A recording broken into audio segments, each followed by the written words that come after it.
わたわた。はあ？んだ。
You rang?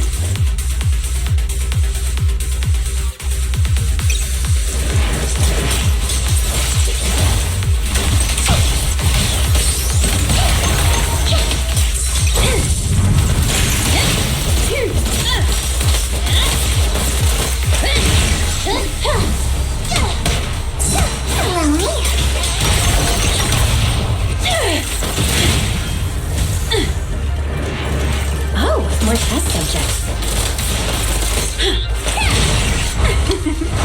Every effort counts!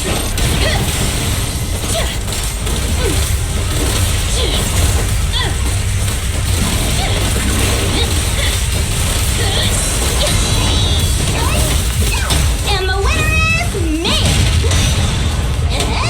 Don't underestimate me. Who dares get between me and Lord Satan? Healthy.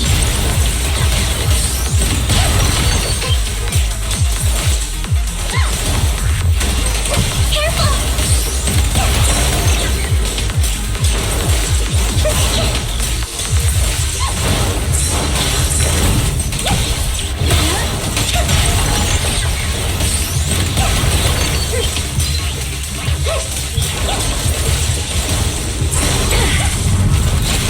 Here I come! You better not get my trick. The three...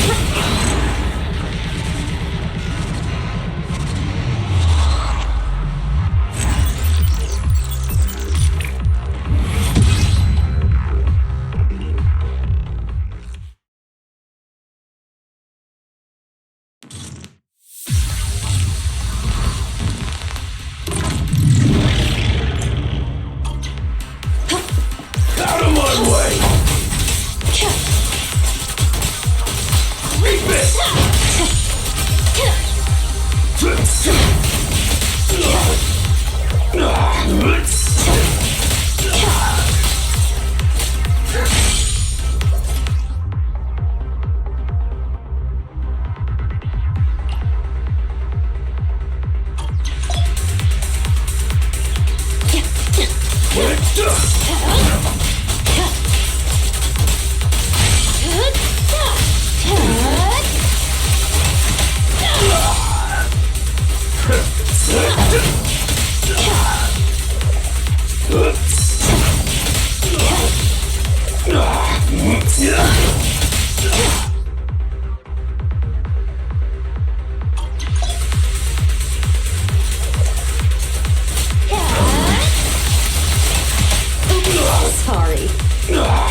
Find your weakness.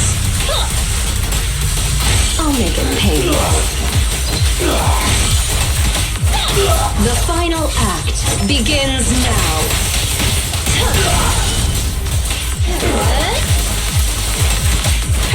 Done.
bring you to justice myself.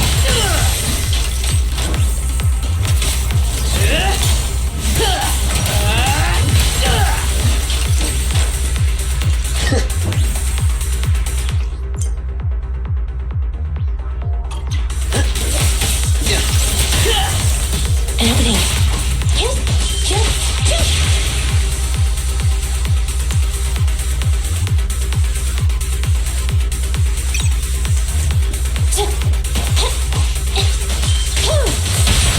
You're under arrest.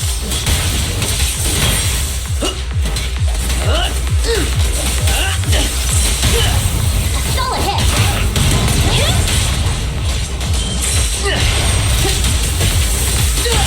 At your command.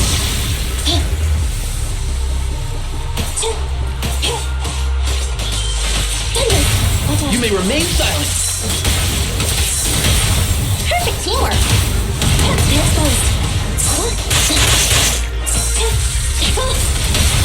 You're under arrest.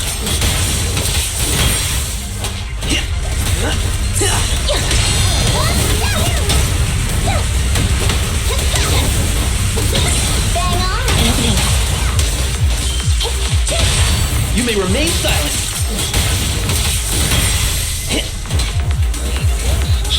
More enemies! Don't let up! They're exposed. Eliminating target.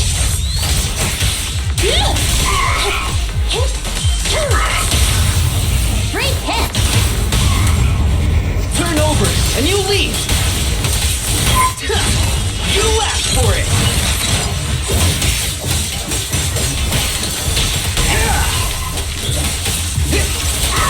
Everything.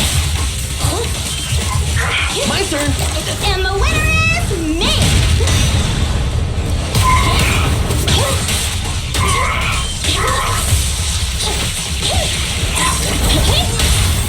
Solid hit! You're headed behind bars!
disturb your sleep, did I?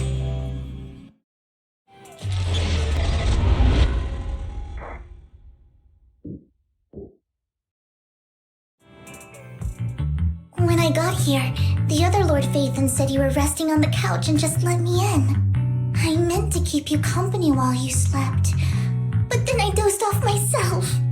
I was going to sit here looking super cute, hands cupping my face.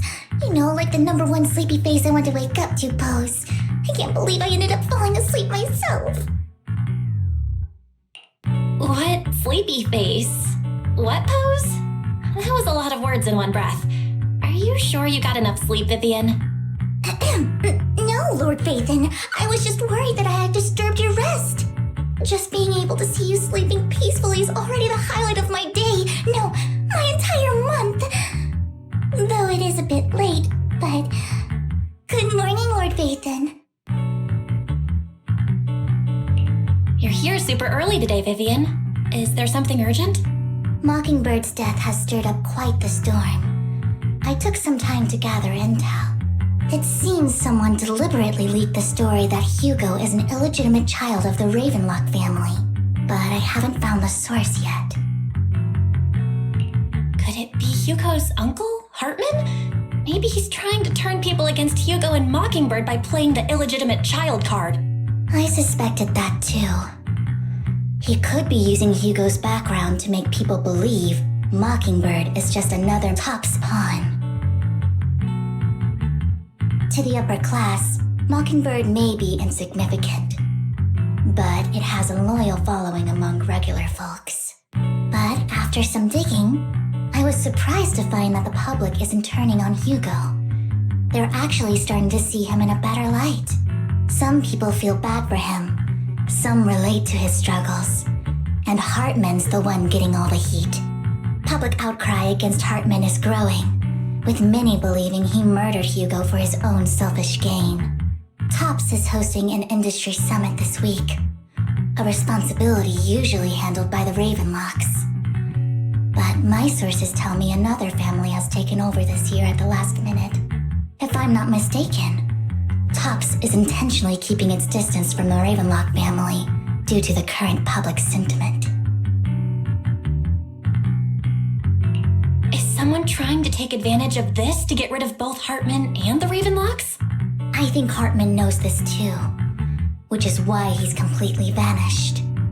No matter how hard I search, I can't find a single trace of him. Hartman must have taken the sacrifice core.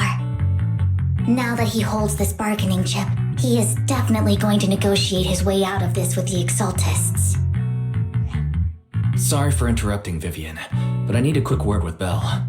Oh, no problem at all. I'm sure you have important faith in matters to discuss. Take your time. I'll just be waiting outside. We can't make our guest wait outside. Belle and I will step out instead. Oh, don't mind me, Lord Phaethon. I wanted to browse the videotapes anyway. I'll be right here. Just let me know when you're done. Belle, Lycon's outside the video store. He knows Vivian is with us, so he's hesitant about coming in. He's stressing over what he did to Hugo in front of Vivian, but he really needs to talk to us. Maybe you should go speak with him first. I'll go talk to Lycon. Honestly, neither he nor Vivian is at fault. As proxies, it's our job to be the bridge between them.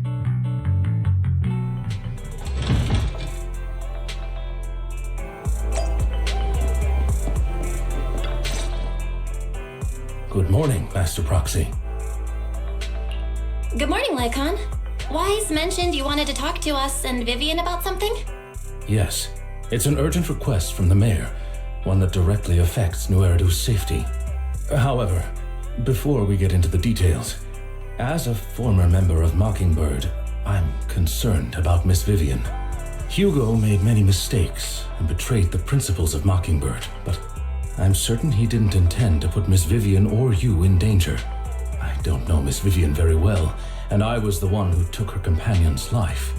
I might not be the right person to comfort her, but I hope she doesn't regret the choices she made or lose faith in the path she chose. Vivian's doing just fine.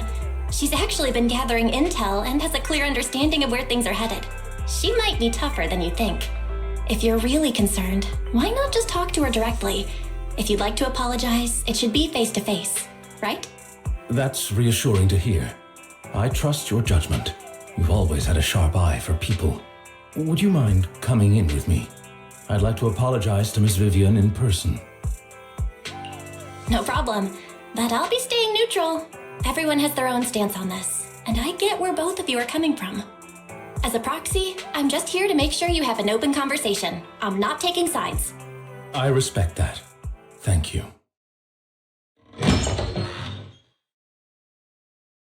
Miss Vivian, I'm very sorry about Hugo. You don't have to explain anything. I'm also part of Mockingbird. Mockingbird stands on more than just gain, so it won't fall when fortunes shift. Hugo had his fixations and ambitions. I also have things I must see through. I'm determined to get to the bottom of the Exaltists and the sacrifices. Miss Vivian, as a former member of Mockingbird, you have my deepest respect. You have my word, whatever comes next. I would never harm you or Master Proxy. As for Hugo, please accept my condolences. Condolences? That's not necessary.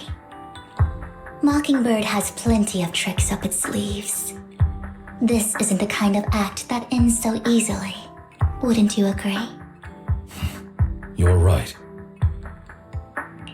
Huh? That's it? You two just figured it out? Well, that was fast. Master Proxy, I believe we all share the same goal: uncover the truth of the Exaltists and the sacrifices. The mayor has tasked me with inviting you to take on this mission, and hopes we can work together moving forward. If the mayor wants to work with us, I trust he will demonstrate his sincerity and kind. Mockingbird will not serve as a pawn for the powerful. That will never change. Of course. While the mayor cannot handle this personally, he will make sure we have all the intel and support we need. Miss Vivian, I know you have your own intelligence network, but for some high-profile shady dealings, perhaps the mayor can provide you a different perspective. Please, take your time to discuss. If you're open to collaborating, I'll set up a call with the mayor so he can speak with you both directly.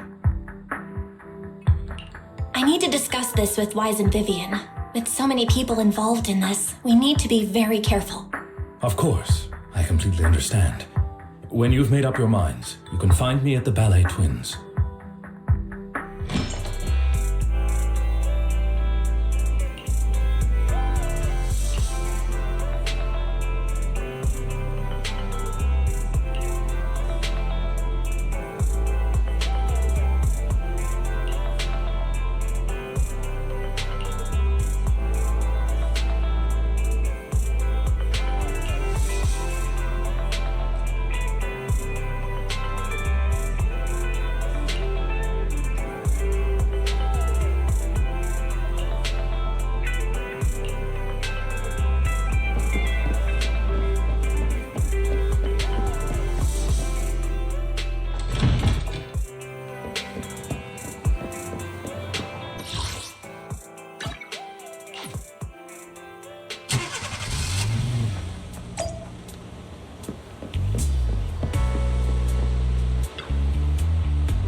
I'll connect the call to the mayor now.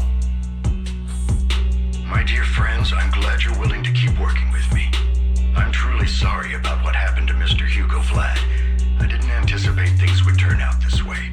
As mayor, I can't fully condone Mockingbird's actions, but personally, I had a lot of respect for Mr. Hugo Vlad. I looked further into Bringer's map. The sacrifices were created by an exaltist named Landon, who was active in Janus Quarter. Mr. Landon passed away in an accident a few years ago. Before he died, he was researching sacrifices and was said to have created a batch of serum that could turn living people into sacrifices. The problem was, the serum wasn't stable, and after his death, the recipe was lost. No one knows what happened to the exaltist in Janus Quarter back then. But it's clear that after the leader died, there haven't been major exaltist activities in the area. Bringer's map marks the locations where the exaltists' most successful attempts at creating sacrifices were. Since this person has already passed away and the exaltists haven't been active around here for a while, then could it be that this is just Hartman acting on his own? Unfortunately, that's not the case. My sources confirm that Hartman had been secretly in contact with someone, and they only meet inside the Hollow. Is it possible it's someone from TOPS? TOPS is a huge alliance of corporations. They wouldn't bother getting their hands dirty.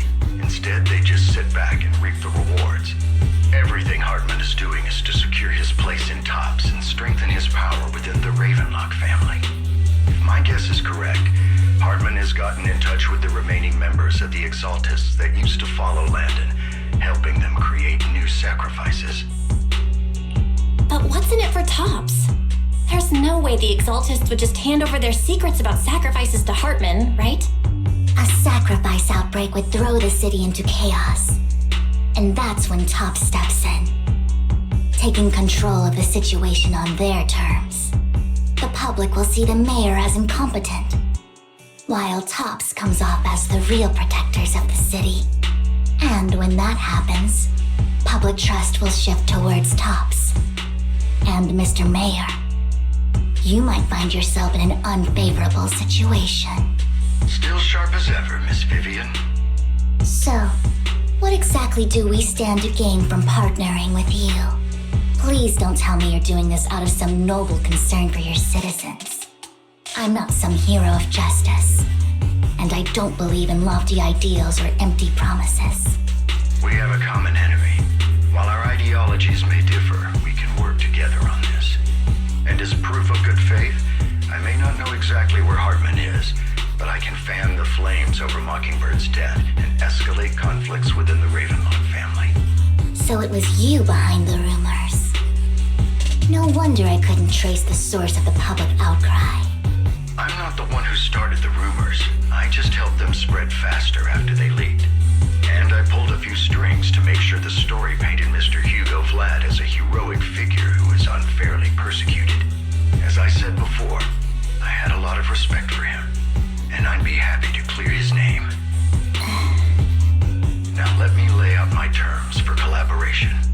After looking into it, I found that the dormant sacrifice you discovered wasn't the only one. There are more places where sacrifices might be lying dormant. Too many eyes are on me right now, so I can't send my own men to deal with it. I'd like to ask you to retrieve the sacrifices from those locations. I'll make sure to dispose of them once you do, so no one will be able to use them again. On top of that, I've asked a friend to help monitor your physical condition, and maybe even uncover more of your potential. Her research overlaps with your teacher's work. You don't need to worry about her capabilities. She's a Void Hunter rank special investigator. Really? A Void Hunter ranked special investigator is going to be assisting us? And she's involved in our teacher's research? That's right. She's heading to Janus Quarter for some business. I wanted to set up a formal meeting, but she declined. She prefers to assess things on her own and will reach out when the time is right. She'll let you know the details then. So it looks like you both are on board with this commission and ready to help recover the sacrifices? Okay. We don't want New Eridu falling into chaos either. We'll do what we can. I know you won't let me down. Given our positions, we might not be friends, but we're definitely not enemies. I'll leave the rest to you then. I've got to go. Goodbye.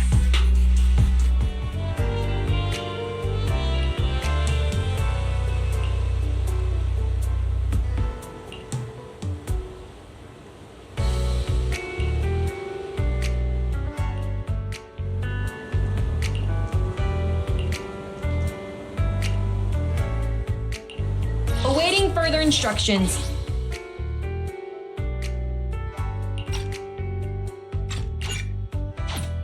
Ready and waiting. Asset confirmed. Preparing to move out. I am the eye of... I've got you covered. Let's move.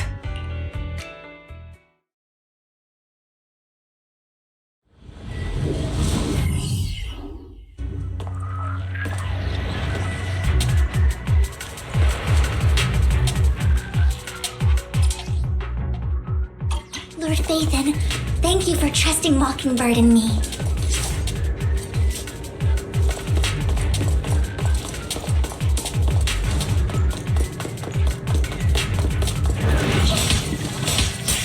Engaging, adjusting for wind.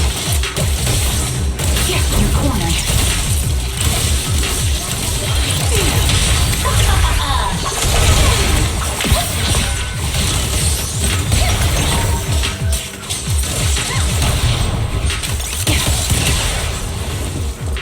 My turn. Has someone already taken the dormant sacrifice from here? Or did the Exaltus decide to relocate it? No. If these dormant sacrifices aren't handled carefully, they could awaken and turn against anyone nearby. She wouldn't risk moving them unless it was absolutely necessary. Did she realize the mayor was looking into this?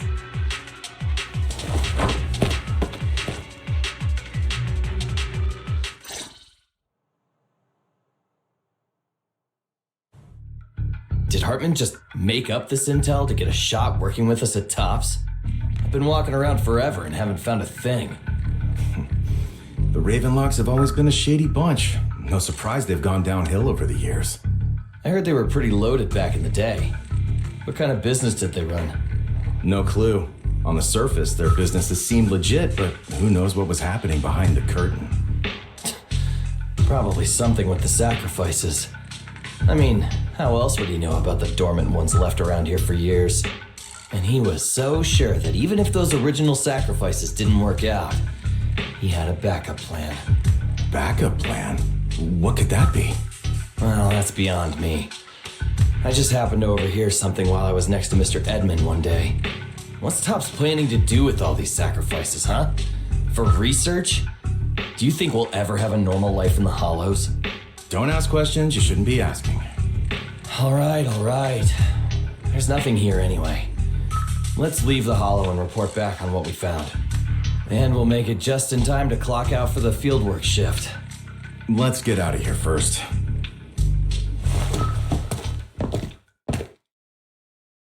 Hartman, that fool. He'll do anything to get into Topps, even if it means playing with fire. She's an exaltist. Human lives have never mattered to her. The more people get dragged in, the greater the danger. Vivian, I've been dying to know, who's this she you keep mentioning? I apologize for losing my composure. Please don't mind me. The she I'm referring to is with the Exaltists. Someone I have a history with. That's why the moment I heard about the sacrifices, I felt compelled to uncover the truth. I never meant to hide anything from you. It's just that, for me, the Exaltists bring back painful memories. And I'm not ready to face them yet. So, Lord Phaethon, please give me a little more time. Once I've gathered my thoughts, I promise I'll tell you everything. Sure, I won't pry anymore. Everyone's got a past, and you don't have to dig up old wounds if you don't want to. I can see the Vivian I know now is super brave and kind. I believe you've really put in the work. Lord Phaethon, if we weren't in such a hurry, I'd spend 3 whole hours singing your praises. I'll make note of this and make sure to get it done before bedtime. First things first, let's track down those dormant sacrifices. The Exaltists have probably realized someone's after them by now. I wish we knew what Hartman's backup plan is. I just can't shake the feeling that something bad is about to happen.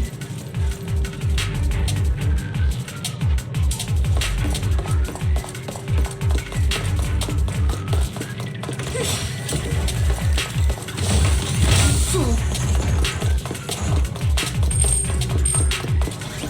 Don't touch me.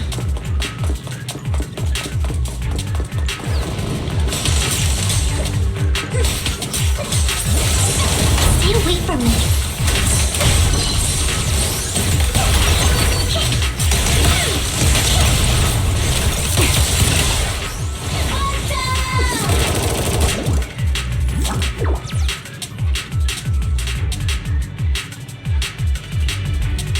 Hugo may have done terrible things, but he had his reasons.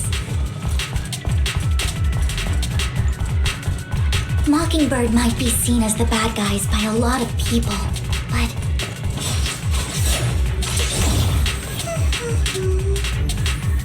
ironically, joining Mockingbird is what put me on the right path.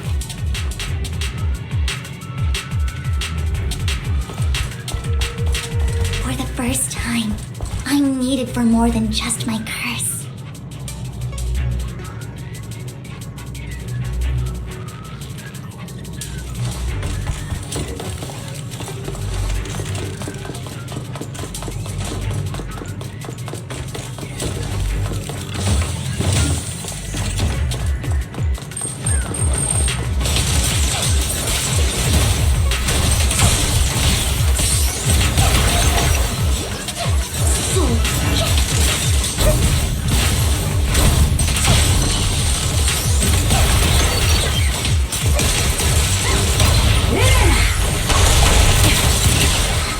Nothing here either.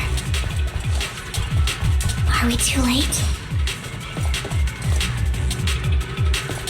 Fool.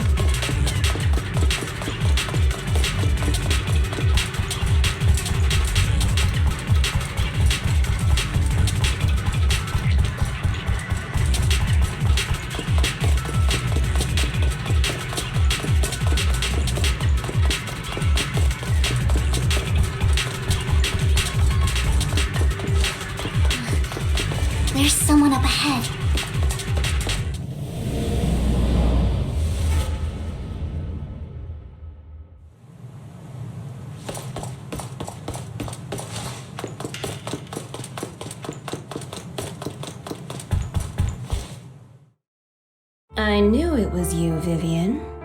Camille, what are you doing here, sis? Are you destroying the dormant sacrifice? Vivian, don't call me sis. I'm not your sister. Are you trying to stop the Exaltists? I never left the Exaltists. You know what Landon did back then! Lord Landon did it for the Creator. His methods may have been extreme, but they were necessary. Back then, you walked away. You should do the same now.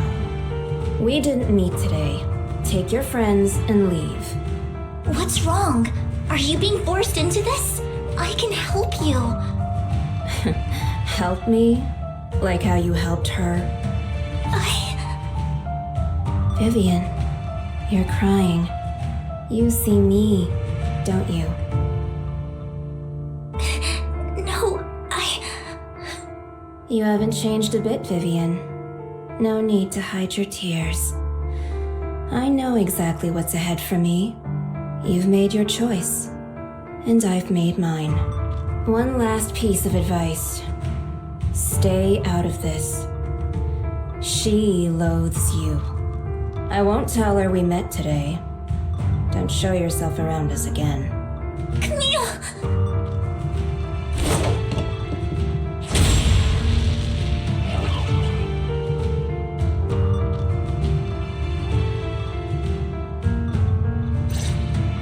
Lord Phaethon, watch out!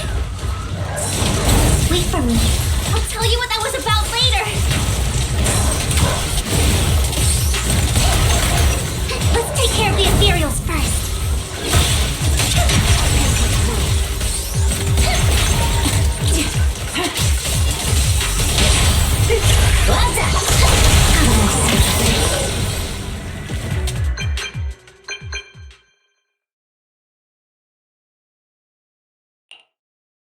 You two took longer than I expected.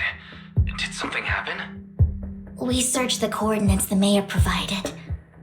Most of them were already empty. No dormant sacrifices. Camille, the Exaltists have been actively destroying the dormant sacrifices. The Exaltists? There's no reason for them to go after the sacrifices, right? Vivian is telling the truth.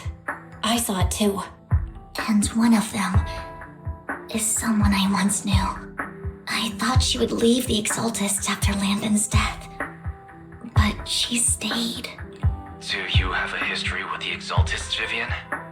When I was a child, I stayed with the Exaltists for a while. Back then, Landon was one of the most respected figures among the Exaltists in this region. A lot happened, and after Landon died, I left. I can't turn a blind eye to the sacrifices. I know all too well how many lives have been lost bringing them into existence. Ever since I learned a sacrifice had appeared in Janus Quarter, I haven't been able to stop worrying. I won't let history repeat itself. That's why I asked Hugo to investigate, starting with the Sacrifice Corps. Vivian. Please stop. I'm not looking for comfort. I'm just recounting the story for you to understand the situation. We've got bigger things to focus on. But when I do need comforting, I'll come straight to you. I hope you'll make time for me, Lord Phaethon. Just so you know, I'm not the easiest to console. No worries. I'll totally have your back until you're feeling better. Okay, back to the matter at hand. That conversation between those two TOPS employees back in the Hollow is still bothering me. They said Hartman had a backup plan, and that got me thinking about some news that was quietly swept under the rug. Lately, there have been mining accidents in Ravenlock-controlled areas. Many workers have died.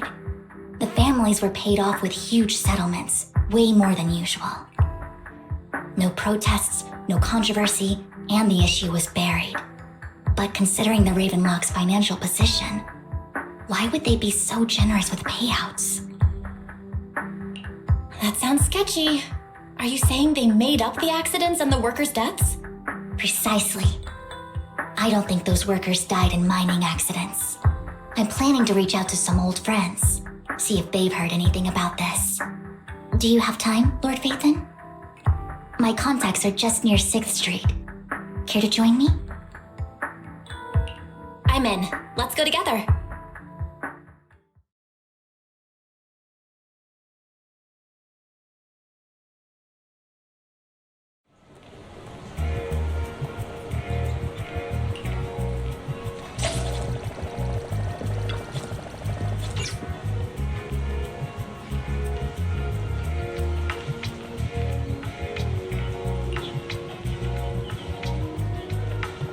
An old friend of mine said she has some new intel.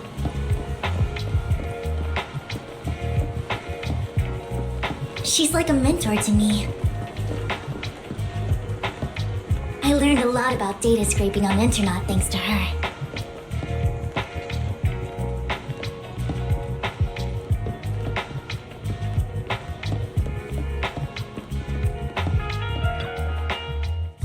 Rain! Long time no see. Yeah, it's been a while. Rain? You two knew each other? Yeah, Phaethon. Long time no see. Rain, you actually know that Lord Phaethon is Lord Phaethon? No, I mean, you actually know Belle is Lord Phaethon. I didn't know right away. One time, I needed a favor from Nicole. I only found out after meeting them. I mean, who would expect a legendary proxy to be running a video store for a living? Oh, by the way, your idol...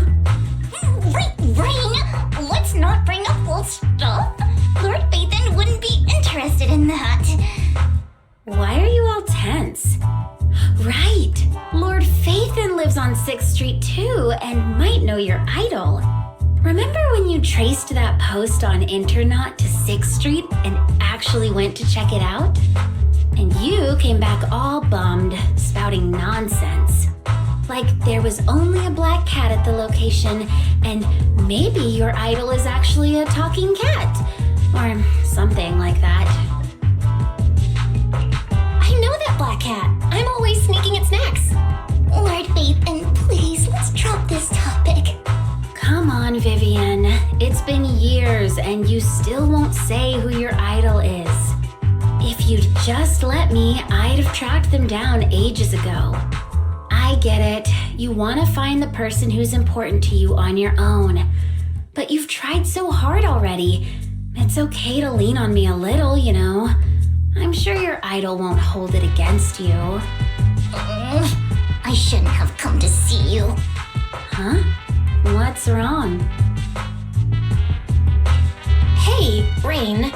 Vivian said you might have some new intel. So let's get to the important stuff first.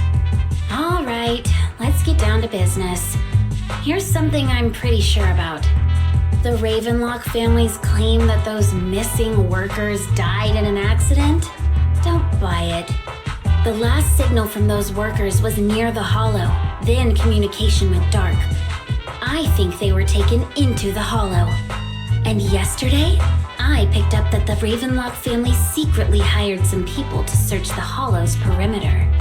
I caught a weird distress signal from someone and managed to track down the source.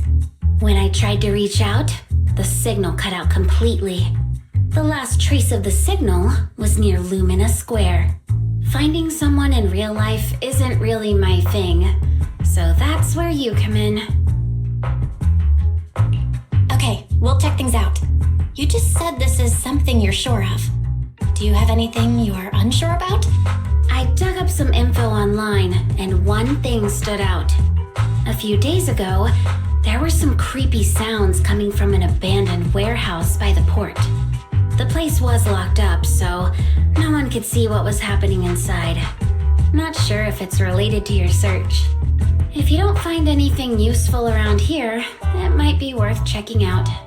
Well, that's all I have for you. Thank you, Rain. Don't get all emotional on me now. I'm just helping out a friend. This one's on the house. Consider it payback for the favor you did me last time. But if you still want to find your idol, hit me up. I've been curious for what... All right, don't worry about it. I'll manage it myself. too nosy, Rain. Nosy? Nah, just professionally curious. What kind of person is worth all this searching, huh? But honestly, whoever they are in real life, they've become a part of you. You've come a long way in this search, Vivian. I much prefer the person you are now. So if you find this person, don't chicken out. Go meet them. People will appreciate you for who you are. Rain. I might not care about the real world or what it'll be like, but I hope everyone I know can live a good life. I'm counting on you to save the world, guys. Alright, I have other business to take care of, so I'll leave the rest to you.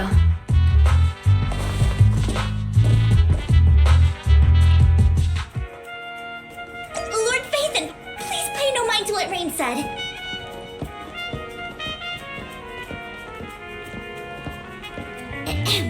That big guy's up ahead. Let's hurry.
Don't take me back, please.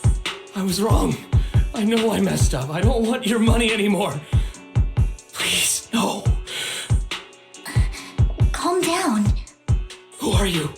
I won't say anything. Just let me go. I don't know anything. I swear, I know nothing. We are not PubSec, the HIA, or the Ravenlock family. We won't force you into anything. There's no need to be afraid. What do you want from me then? We simply want to know where the Ravenlock family took you and what they made you do. I can't say. I can't tell you. I have a family. They'll hurt them. You never saw me. Please, just stop asking. Don't you wish to see your family? I don't deserve to see them. It's my fault. I was greedy. I did this to myself. But your family must miss you dearly. I'm sure they won't blame you. No, it's my fault.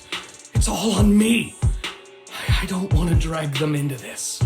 If the whole ship is sinking, no one on board can escape.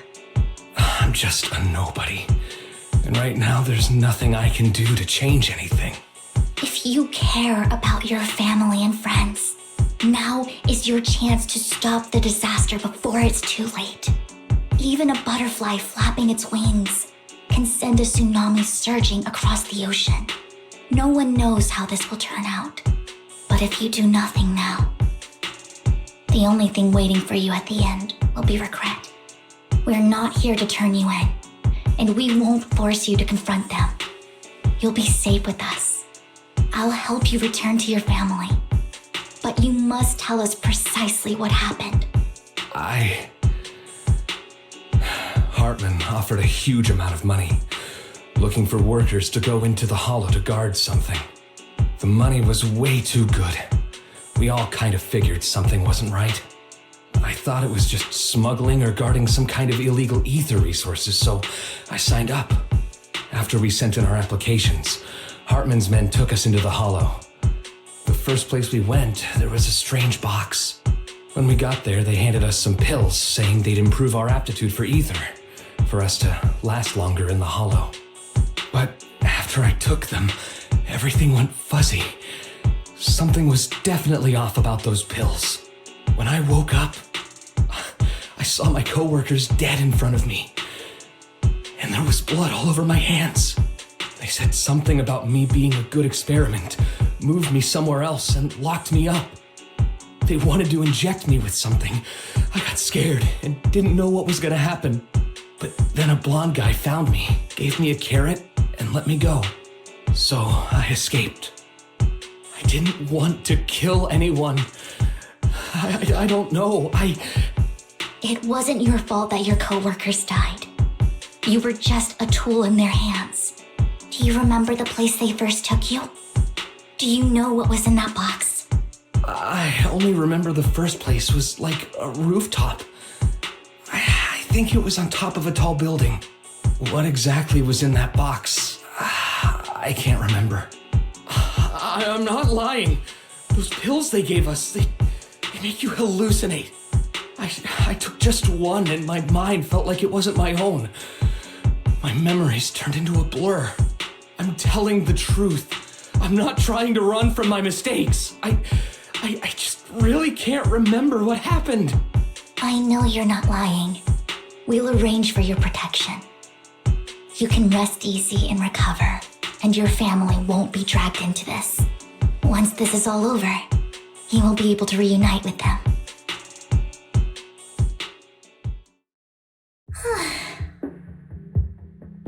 I've been meaning to say this for a while, Vivian. You're just so calm and decisive when things get tough. Totally different from the impression you gave me at first. Actually, I wasn't always like this. I used to run away when things got tough. There was even a point where I just wanted to disappear. As if my very existence was the source of suffering. I wondered. Perhaps leaving it all behind could put an end to the pain. Whoa. It's hard to imagine you like that.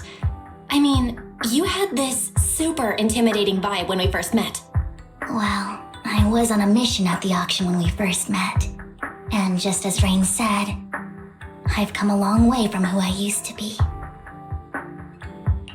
Speaking of Rain, it's still wild to me.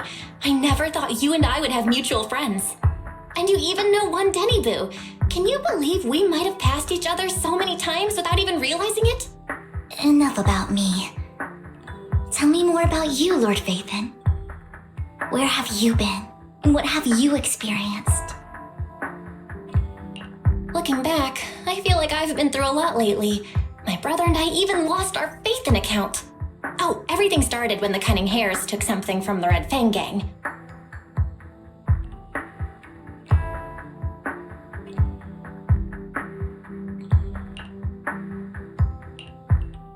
I remember it should be around here. That store's been sitting in my favorites for ages.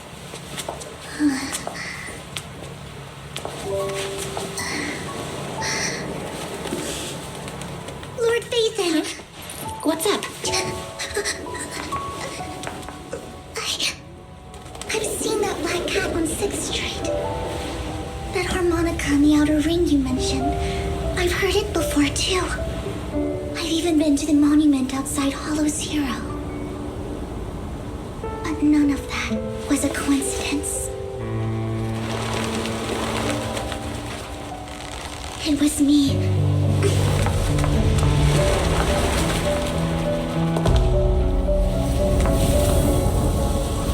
Following you, and now I've finally made it to your side.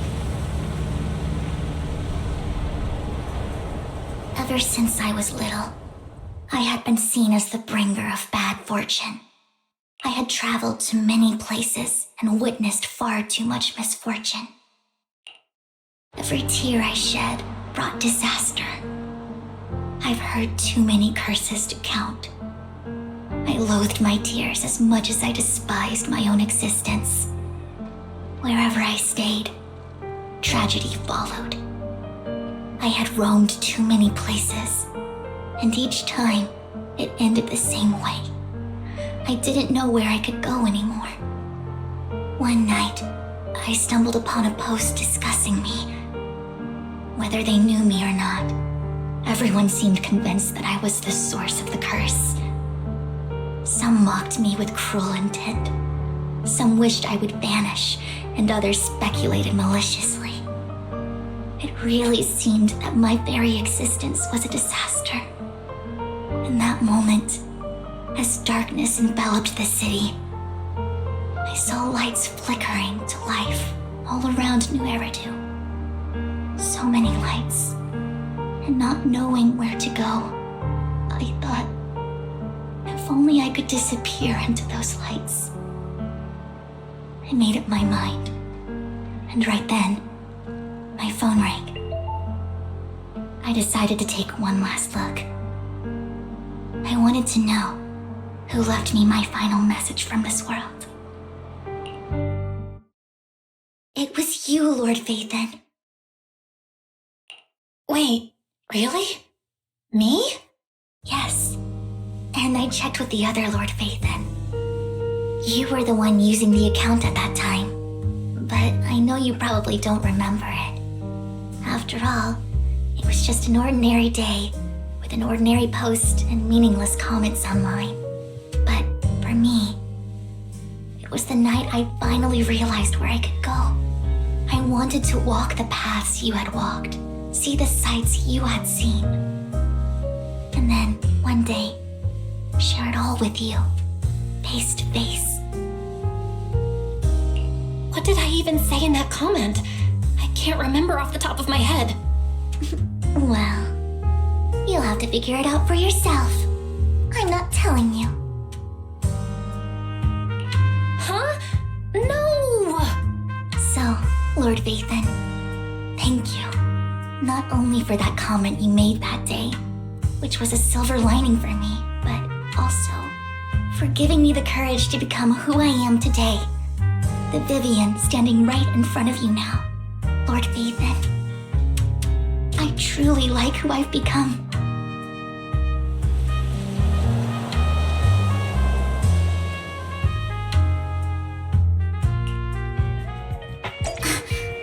Vivian just sent a message. There's an update. Let's head back to the video store and go over the details together.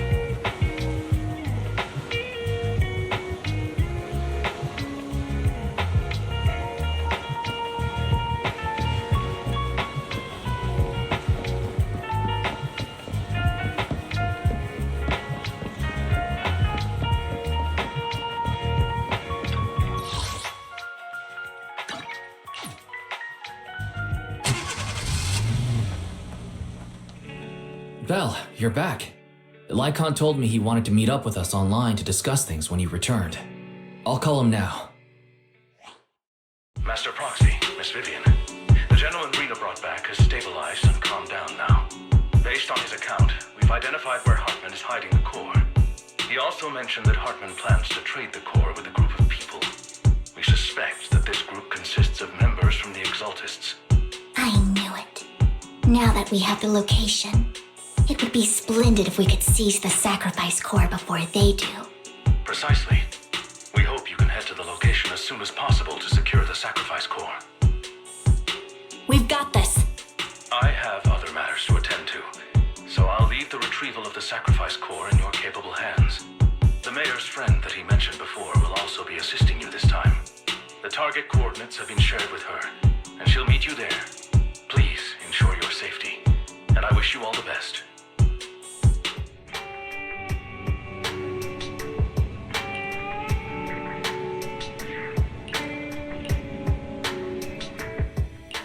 Awaiting further instructions.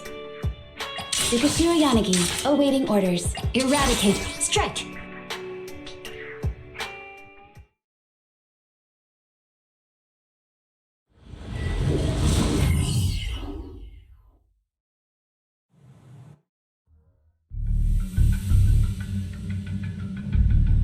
Where's the sacrifice core?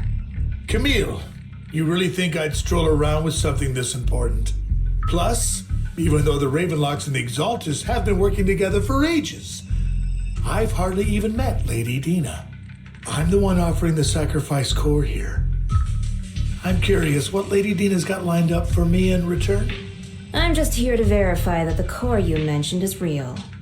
Once that's sorted, Lady Dina will give you a proper response. Our partnership isn't just talk. We need to be sure you have what we need before moving forward. Sure thing.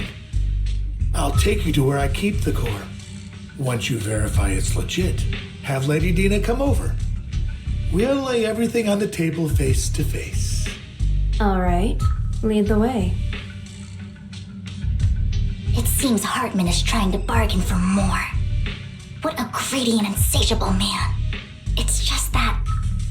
why would they only send Camille for something as important as the sacrifice core? And I can't shake the feeling that Camille doesn't want Hartman and Dina to meet. Why is that? Who's this Dina he just mentioned? Is she the leader of the Exaltists?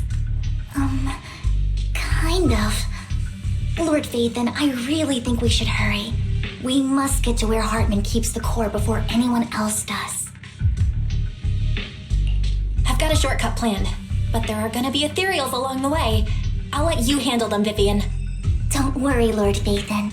You're in capable hands. I'll ensure your safety.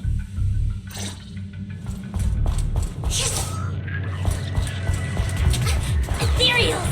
Stay away from Lord Vathan!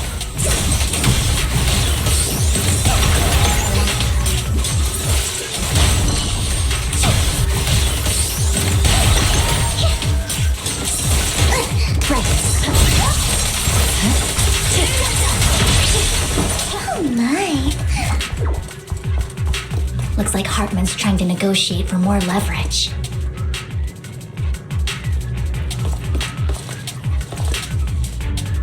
Let's get out of here before we're spotted.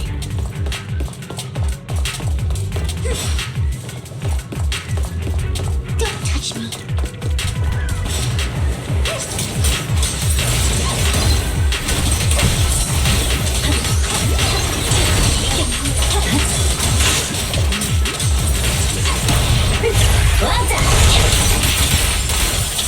Let's keep moving, Lord Vathan.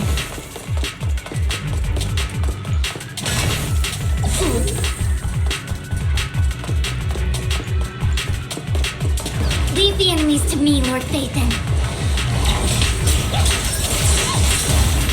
Better not get myself fired.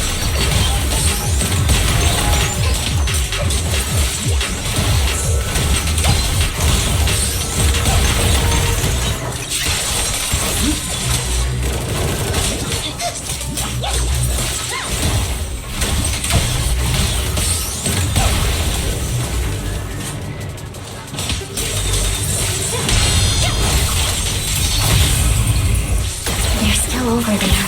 It looks like they're arguing.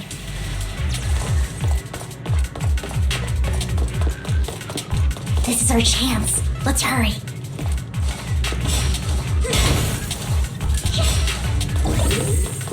No matter who has the sacrifice core, Hartman or the Exaltists, it would be really dangerous.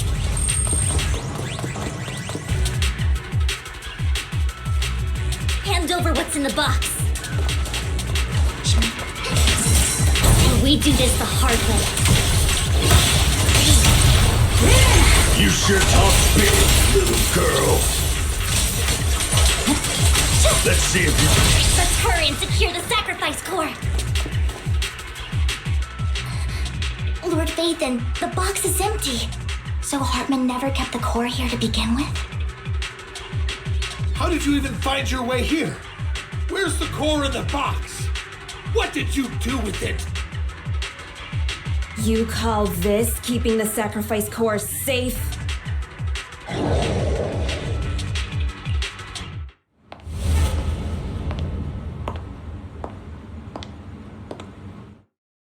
Vivian, it's been ages. Dina! Oh my, you actually remember me. So sweet. Look at you, thriving. I thought you'd totally forgotten about our past. So, tell me, do you ever dream about the people you've killed? Are they crying in your head all night?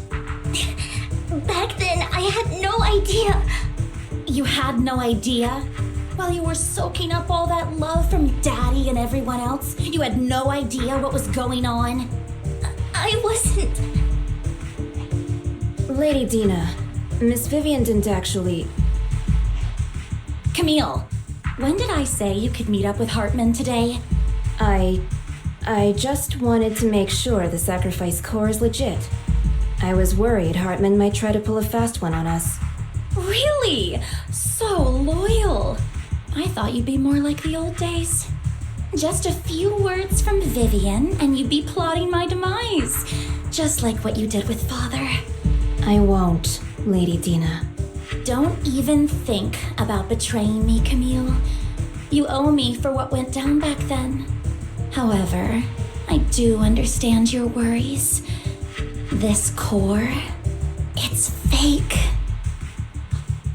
No way! I got this straight from Hugo. It can't be fake. How can you just claim it's fake without any proof? Ugh, seriously?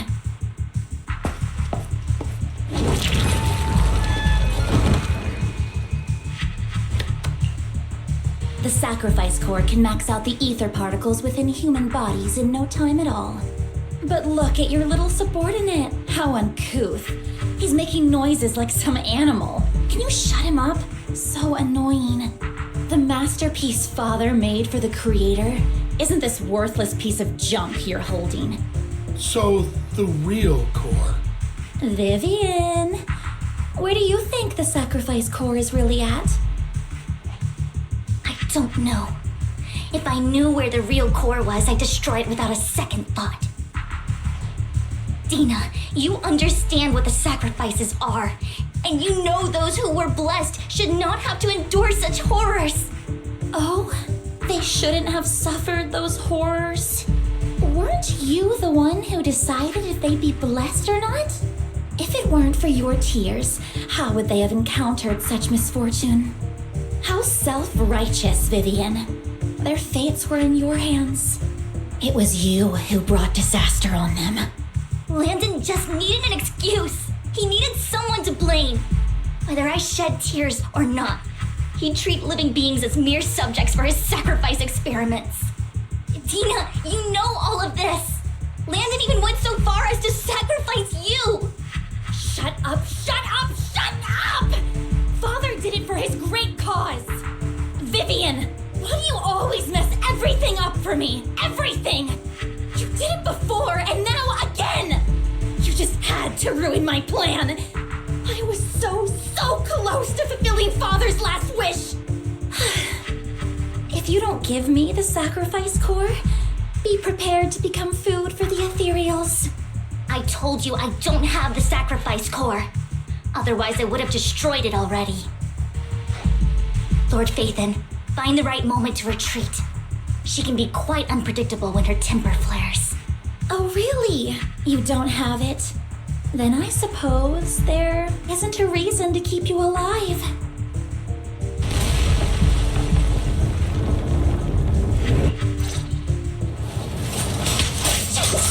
More ethereals are coming. Too many. There's no chance to get out of this.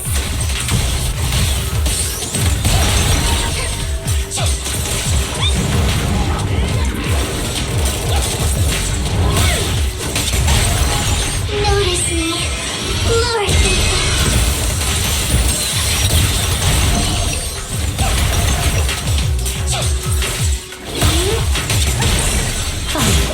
I swear on my blade. Stay away from Lord Phaethon! There are so many.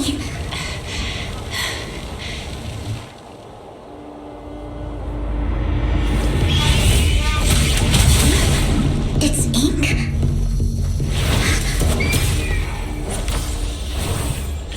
Shun Palace, good fortune, closed gate, safety. What? An evil miasma gathers here. Another place of conflict. If you wish to avoid disaster, then head southeast.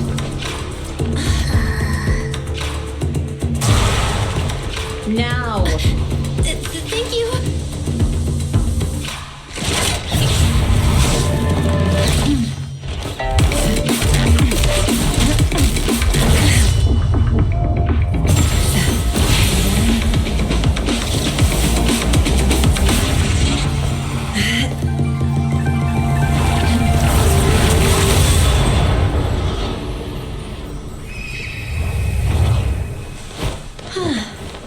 Finally, peace and quiet. You must be Belle, right? Mayflower mentioned a special partner might need my help. Can I ask, who are you? I'm the 13th generation master of Yunque Summit. You can call me Yishuan. Mayflower passed along your info, and I was curious what kind of person you are, so I came to see. At first, I thought it might be a hassle, but your energy feels really calming. Quite nice, actually. Oh, so you're the investigator the mayor talked about. Yes, he also asked me to be your temporary teacher and offer you a bit of guidance. Guidance? What exactly does that mean? Unfortunately, this isn't the right time or place to talk. I have some investigation work to catch up on, and it seems you've got quite a lot on your hands, so let's part ways for now. I'll find a good time to visit you soon.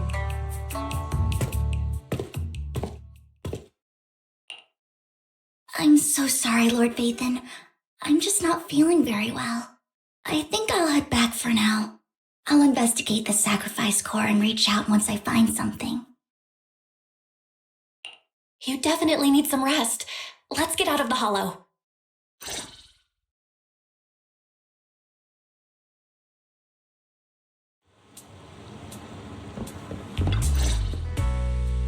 Lord Phaethon, are you going to rest now? I'm not in a hurry to get back. You've been kind of off since we got out, and it's got me worried. If something's bugging you, just spill it if you want to. I'm a pretty good listener, you know. I didn't mean to keep my past from you, Lord Phaethon. When I was little, people thought I brought misfortune, so no matter where I went, no one wanted me around for long. Then, one day, day, Landon adopted me and brought me to the Exaltists. There, I met Dina, who was so kind to me, treating me like a dear sister. She told me her father, Landon, was a great man who'd one day make everyone stop fearing the Hollows, so all life could live freely inside and outside of them. Dina helped Landon pick people for the blessing, and everyone in the Exaltists respected her greatly. Those who received the blessing would have a better ether aptitude, allowing them to enter the Hollow freely without fear of sudden disaster. Back then, Dina would chat with me every day, always about the Exaltists and her father. But things between us shifted when Landon asked me to step in for Dina. Landon told me I didn't only bring misfortune, and that if I listened to him, I could actually help people. After that, he'd take me to meet people, and if I shed tears, he'd give them a blessing medicine. Those who got the blessing could dodge calamities. At first, I was ecstatic, thinking I could help others. I shared my joy with Dina, but that was when she started to pull away from me. The blessing medicine. Please tell me that wasn't the sacrifice serum Bringer had. Yes, to be precise, it was an early version of the sacrifice serum. Landon's medicine wasn't stable. The medicine Landon developed could boost abilities quickly, but also sped up the development of ether corruption. In the end, most people turned into ethereals, and a few became sacrifices, losing all human consciousness. The ethereals were killed while the sacrifices were given to the higher-ups of the Exaltists. The Exaltists wanted the sacrifices to hold human consciousness, so Landon's medicine was seen as a failure, and he gradually lost influence within the Exaltists. One day, I saw Dina, and tears streamed down my face. In a bid to save his reputation, Landon decided to let his own daughter receive the blessing. I had always thought that getting the blessing was a good thing, until I saw terror in Dina's eyes that day. That evening, I broke Landon's rules for the first time and followed him out of the Exaltist's residence. I trailed him to the Hollow, where I witnessed someone who had been blessed becoming corrupted. In the end, that person became an ethereal. Then, without hesitation, Landon killed him. Before Landon returned, I went back to the residence and snuck into his study. And there, I uncovered the truths I just told you. And just a few days later, it was time for Dina to be blessed. I wanted to save her and stop anyone else from getting deceived. So, that day, I told everyone present that Landon should be the one to receive the blessing, not Dina. At first, Landon argued, and no one believed me. But in front of them all, I looked at him and let my tears fall.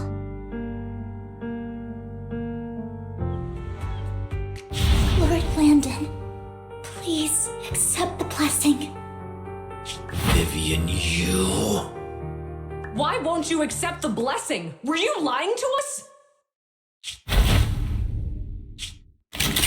Great for fools! You have no use anymore! Liar! Run! Run! Dina, wake up! We have to go. Vivian? What's happening? Listen to me. Lord Landon's so-called blessing isn't...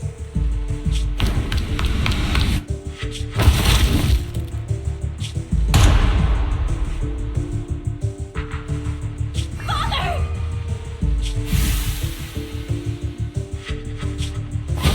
No, I was just... Mom, I want to go home. It's got nothing to do with us. This is just what happens when you don't accept the blessing. Vivian, was this you? Dina, I just didn't want you to accept the blessing. Everyone who does ends up... I just don't want to lose my father. You knew? If you knew what he's done, you... He's my father. He's all I have. Stop being self-righteous, Vivian. You only ever bring misfortune.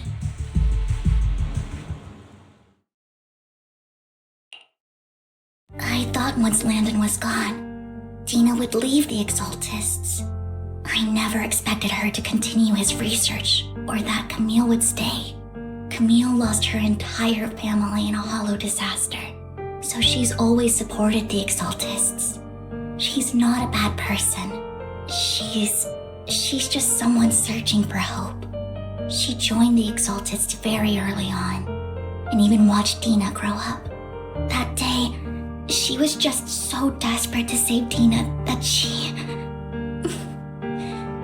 All these years, she's been following Dina, taking care of everything out of guilt, I think. But I didn't just fail to save Dina. I trapped her. I see misfortune approaching, but I can never change its course or avoid the bad ending. Maybe I really am a bringer of misfortune. No way. You're not the one bringing bad luck. Whatever went down with the Exaltists, Landon used you.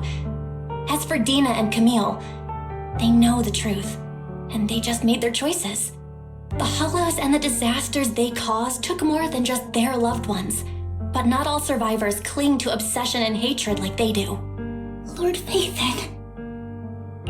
You need to believe in yourself. You're currently resolving the sacrifice crisis with your own effort. I remember you saying you really like yourself now. So what's changed? Yes, that'll always be true. Thank you for listening to my story today. Years have gone by, but I've never had the courage to face all this. Maybe Dina and I were meant to meet today, so I could finally spill it all out. It lightens my heart a little. Lord Phaethon, you truly are a wonderful listener. Whenever you're feeling down, don't hesitate to come to me. I will. It's been such a long day. You must be exhausted. I'll track down the location of the sacrifice core and let you know what I find. Good night, Lord Phaethon.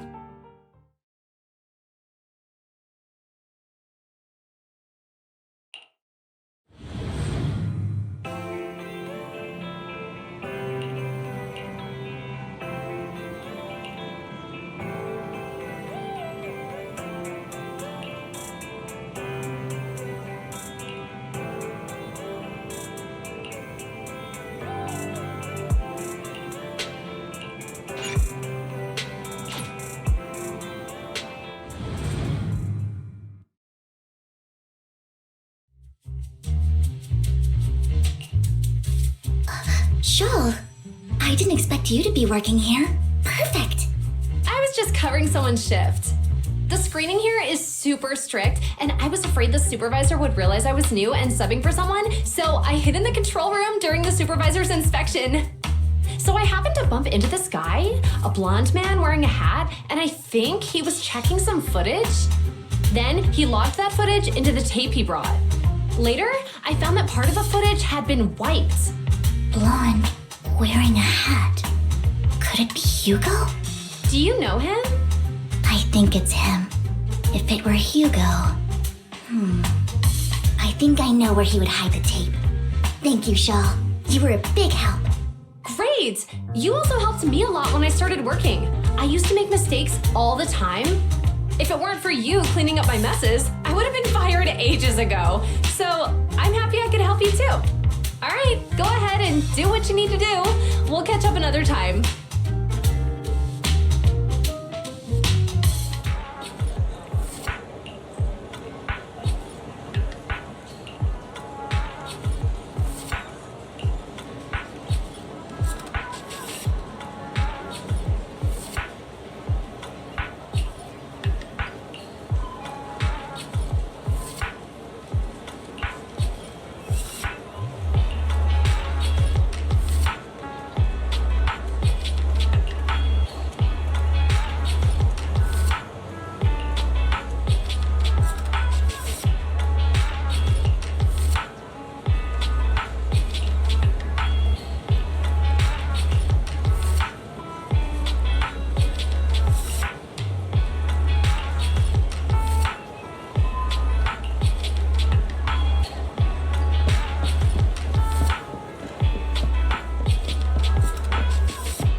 I'm not mistaken, you and Vivian share the same goal. Silence is no good for negotiation. I just don't want Dina to reach a point of no return. Hasn't she already reached that point with what she's doing? The formula for the Landon serum was lost, but a batch survived, and Dina was able to develop a substance that can be used for mind control. She's trying to combine the two to make sacrifices that would obey human commands. If the dormant sacrifice and the remaining Landon serum are destroyed, we can put an end to this. Dina's concoction can't create sacrifices on its own. And the sacrifice core? That belongs to the creator, not her. Although I find Landon's methods despicable, I can't deny that the Exaltists and the creator are leading us in the right direction. I just don't want Dina to spend her life trapped by her father's mistakes. I mean, no offense, but I find your protectiveness rather weird. I will confirm the location of the dormant sacrifice and find the chance to relay the information to you. I do not want any of my people to be going into danger. As for the sacrifice core, I can only guarantee that it will not fall into her hands. As for how things will ultimately play out, the creator will guide me.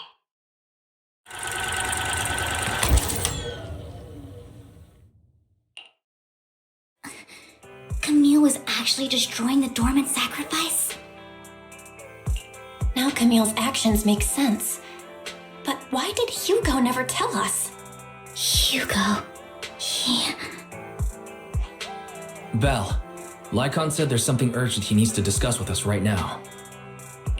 Alright, let's patch him in. Master Proxy, I apologize for disturbing you. We have just learned that the Ravenlock family will host a banquet tonight. This banquet is rather special, as they're allowing members of their family to invite business partners to attend. With Hartman at the center of controversy, there are many members of the family who are eager to use this opportunity to replace him. The mayor has been spreading rumors of a young tycoon who inherited a sizable fortune and is looking to partner with a person from an old and influential family. This information has lured a young man named Burton from the Ravenlock family. So, you want me to pose as this tycoon and use Burton to infiltrate the banquet? Correct. And Hartman's study is also located within the venue. I see. Hartman's study might hold valuable information. So, what should I do? You can attend as her +1. +1? Lord Phaethon, please go with me! Master Proxy, it seems Miss Vivian requires your presence, so... Yes, just your presence will help me immensely! Alright, then let's go together. I'll send you the time and place for the meeting with Burton. If you encounter any danger, please evacuate immediately or contact me for backup. I hope everything goes well for you tonight.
Miss Banshee, I believe I've shown you my sincerity.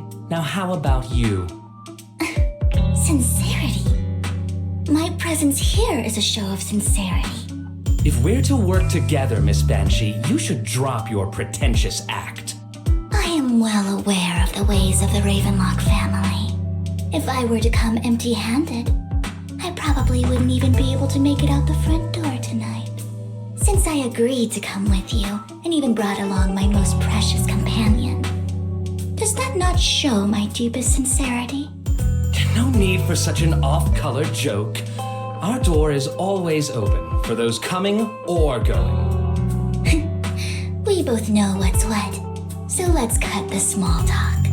I know far more about how the Ravenlock family made their fortune than most here. I am also well aware of why Hartman, despite such a massive scandal, still remains in power. Oh? Do tell. Exaltists, blessing, sacrifice, Landon. Where would you like me to start? How did you know that? No, who are you? Don't be so tense. If I'm not mistaken, it's about time the banquet began. My companion and I are practically famished. Is this how you treat your guests?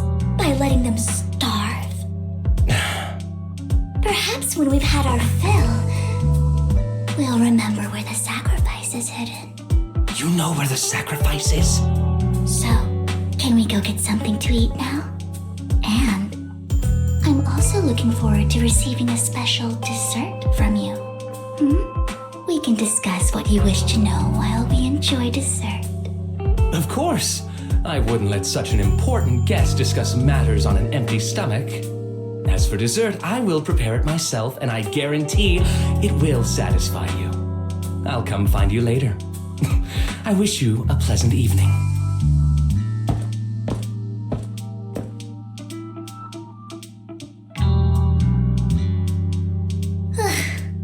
These kinds of people are exhausting to deal with. I really don't know how Hugo used to put up with it. Wow, you were so cool just now. Like a powerful, noble lady. You sent Burton packing with just a few words.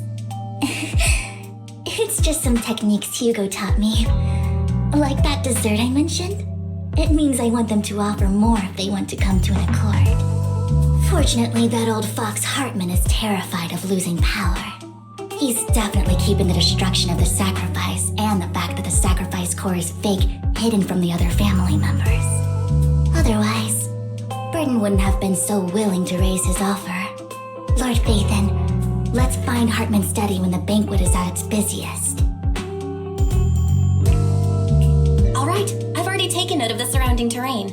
Once more people arrive, we'll enter the garden through the door in the corner of the banquet hall. Wherever you go, I'll follow, Lord Phaethon.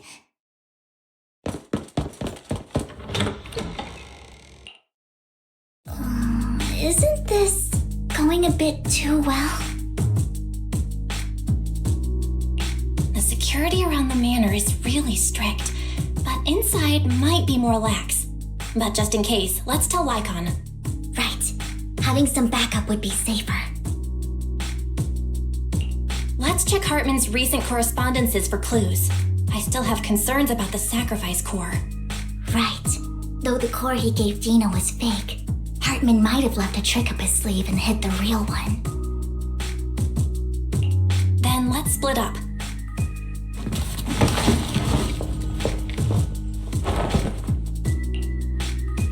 Esteemed guests, is the catering at the Ravenlock family banquet not to your satisfaction?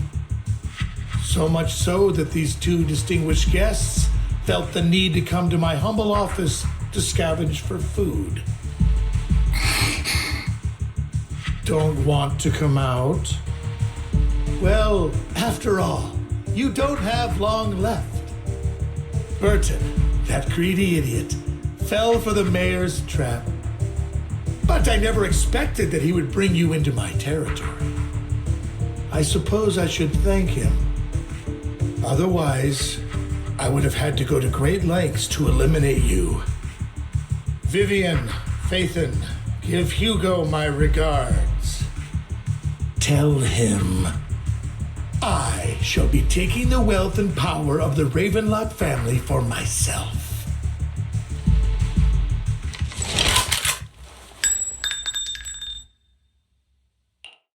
The bullet? How? Dear Uncle, why must we be so distant with one another? You can just tell me what you want to say directly. Hugo! Impossible! You're... Uncle, you must know a Ravenlock will never stop until they get what they want. Did you really think I would be defeated so soon, when I have yet to trample you into the dirt? You filthy bastard! You only know how to resort to these petty tricks! Petty tricks?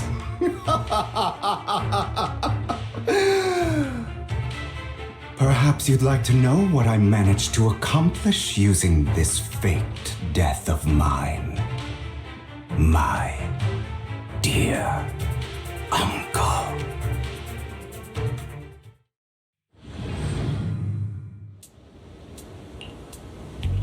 Faking my own death. Hope it's all worth the theatrics in the end. It was just to keep Hartman off my back, but maybe I went a little overboard. The manager must be pretty shaken up. I should apologize at some point.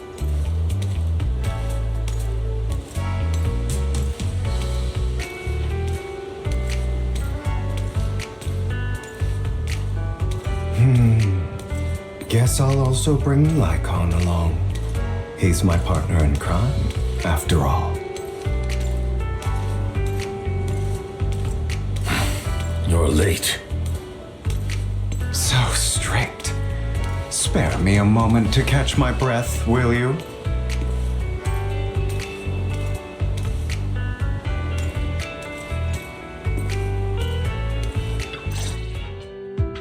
You're taking longer to rest than I expected. Lycon, you think too highly of my physical capabilities. Well, thank you for your cooperation. I must say, if nothing else, at least your acting skills have improved. Why do you look so angry? You should be happy. We pulled that off together with flawless teamwork and managed to fool everyone. Drop your foolish facade. I'm glad you still remember the code we set all those years ago. And thank you for ensuring your sleight of hand didn't deteriorate. Oh, right. I should also thank the blood bag hidden in my clothes and our other props. Do you remember when we last used this trick? It was probably ages ago. Sometimes I really don't understand you. Have you never thought about what the consequences would be if I didn't understand your code? If I decided against helping you? Or if I just couldn't control my strength properly? You'd understand it. Of course, if things really did go awry, I had alternative plans. You wouldn't be so arrogant as to think I'd bet everything on you, would you? You're insane. No, I'm flattered. So what exactly is the purpose behind all this? Surely after going to such great lengths to erase your own existence, you don't just plan to hide here and reminisce about the past with me. Don't try to brush this off. I've already helped you enact your plan. Tell me the truth. Don't get your tail in a twist. I have more plans that require your assistance, so naturally I would not hide anything from you. Simply put, as things stand, whether as Hugo Vlad or as Mockingbird, I am doomed to die. Seems you've made quite a few enemies. As a member of the Ravenlock family, I negotiated with Edmund and managed to obtain resources from Tops for my future plans.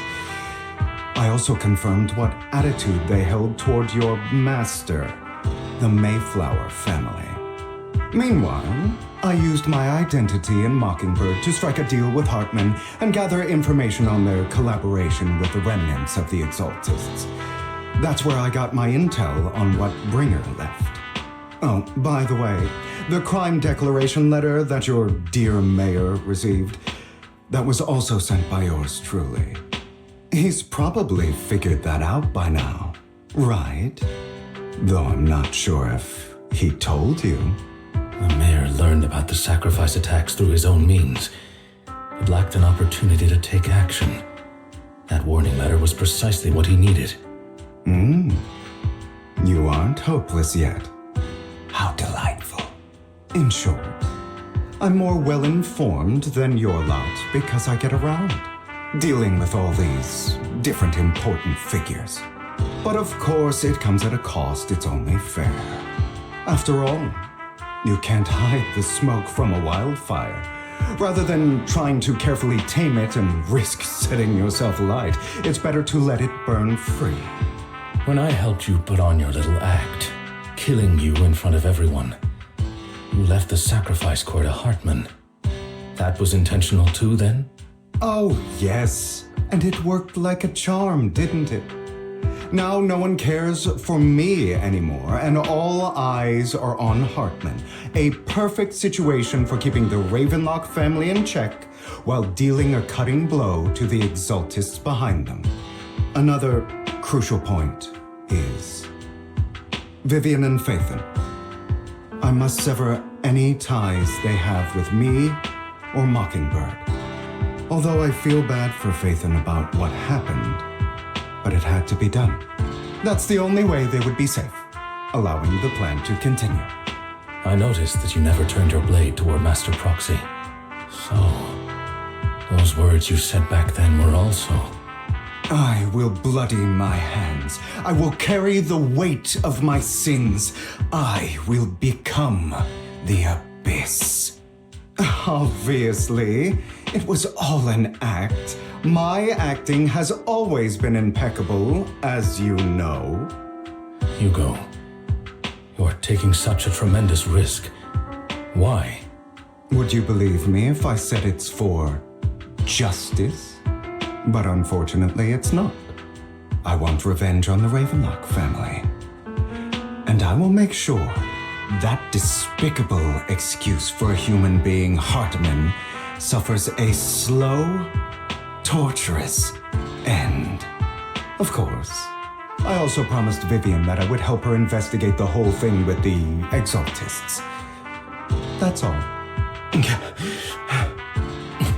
You don't look too good. Is it your wounds? No. This is the first problem I plan to resolve. Lycon, do you have a place that is sufficiently discreet, quiet, and can take a lot of damage?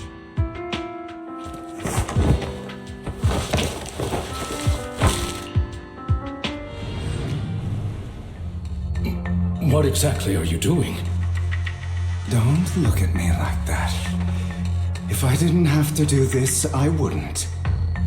Hartman recently obtained a bizarre substance, most likely from those crazy Exaltists.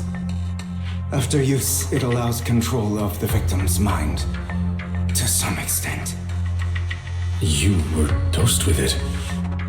To be more precise, Lycon, I deliberately allowed Hartman to put this drug in my cup to facilitate our previous collaboration.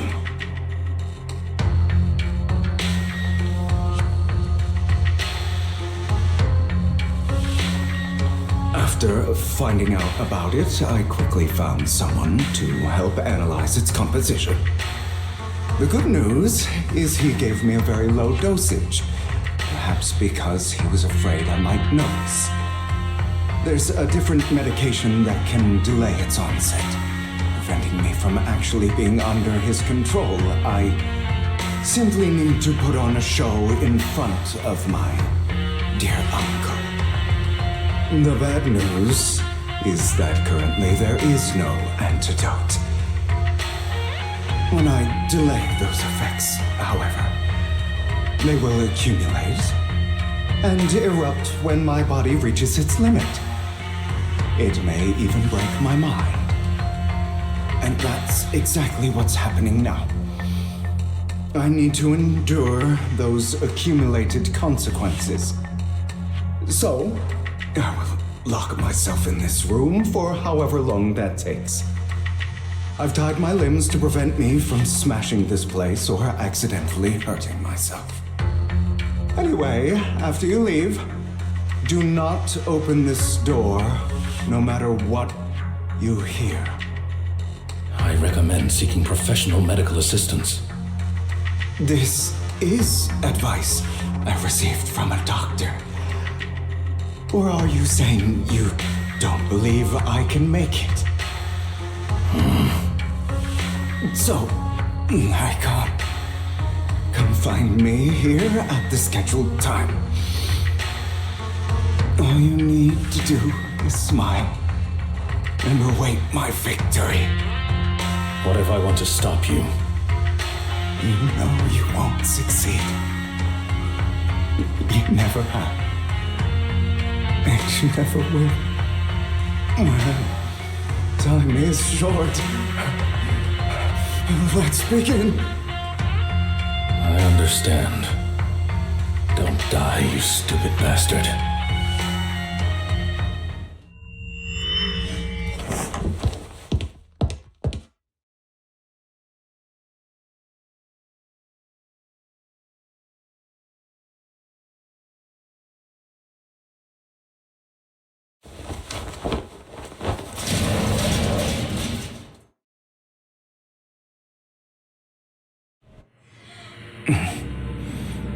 Is this because the side effects haven't worn off yet? Lycon's late. I'm surprised. Or is something wrong with time itself? Looks like someone's over there. Might as well go ask.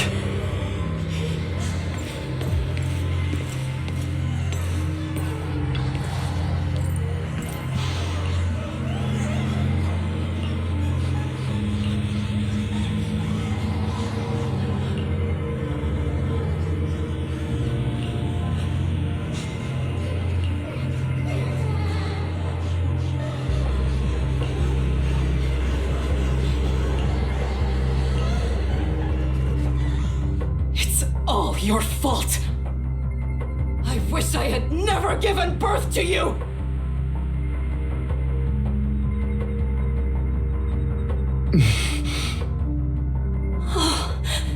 Everything will get better if you just die, right?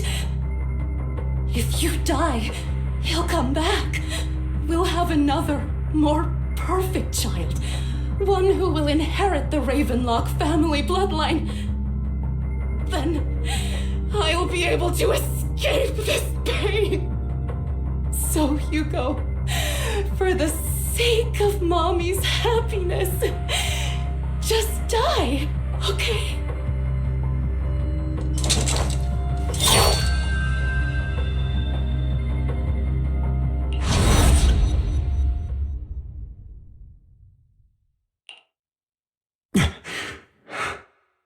So, I wasn't awake yet after all. That's because you don't want to wake up again. Who are you? I am you.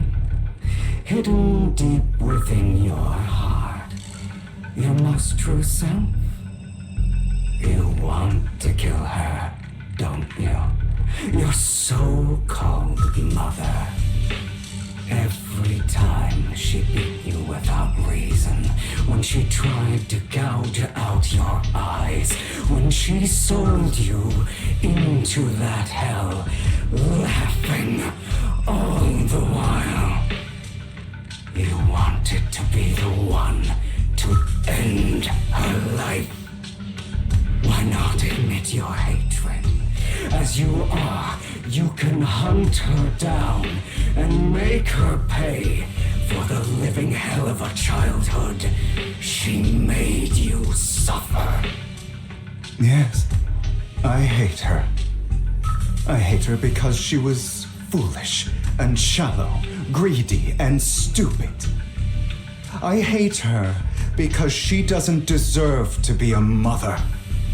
She did everything she could to try and get into the Ravenlock family, believing she could live a life of luxury without having to do anything and never realizing she was a pawn, discarded from the very beginning. So she chose to blame me. Blame me for my heterochromia. Blame me for my very existence. But I won't kill her, because I know it won't change anything. She was incapable of loving me, just as she is incapable of loving herself. Have you been brainwashed by that dog? Keeping up the act of being some magnanimous and forgiving fool? Don't compare us. I've simply come to understand love or hate. I make my own choices, and they have nothing to do with anyone else.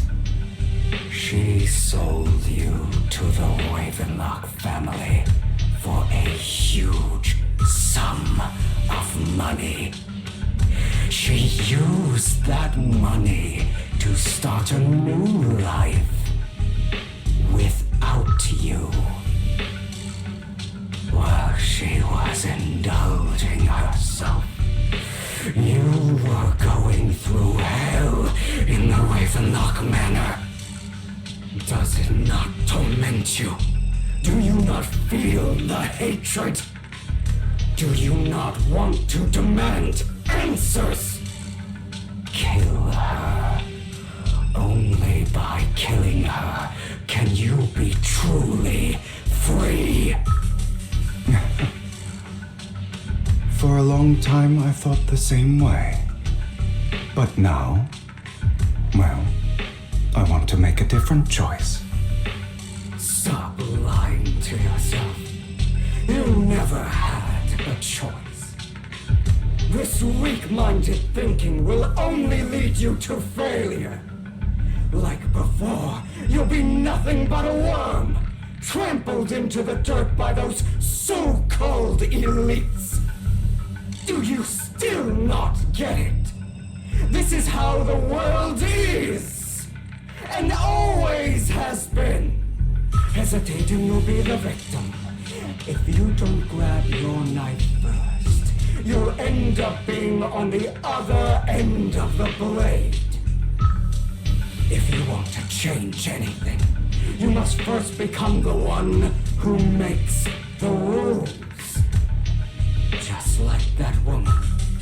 The only reason she could treat us that way was because we were weak. So listen to me. Find that woman, kill her, and prove to this world your strength. It's what she deserves. Why forgive them? They don't deserve it. I'm not forgiving them. Or rather, I don't care about them. They don't even matter, at least not yet. You know, perhaps the person I hate the most, the one I truly cannot forgive, has never been someone else, but rather my weak, powerless past self who could do nothing but hide inside a closet and cry. I hate myself for having neither the strength nor the courage to resist. I hate myself for begging for so-called familial love, even after being treated so terribly. I hate that despite the pain of my wounds, I still hope to receive the carrot and not the stick. And that means you, correct? So, I forgive you. I forgive myself. You'll regret this, fool. Your pretty words mean nothing. You will ultimately return here to me.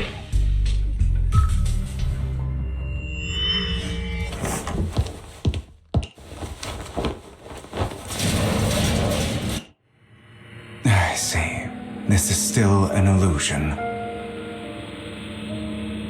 I wonder who's going to show up this time.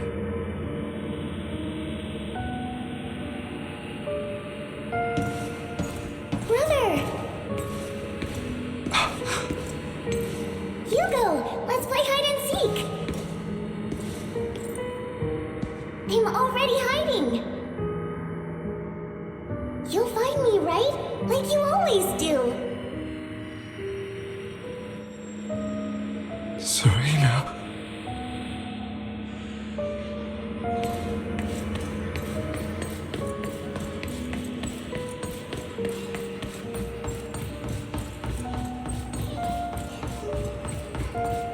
You're looking in the wrong place.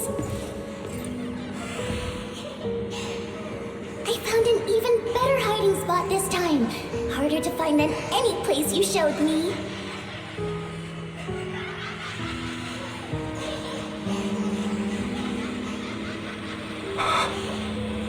Hey, Hugo. Do you ever wonder why I had to die? It was because of me. That's right. It was because of you. It's all your fault. If only you didn't exist, I wouldn't have had to suffer.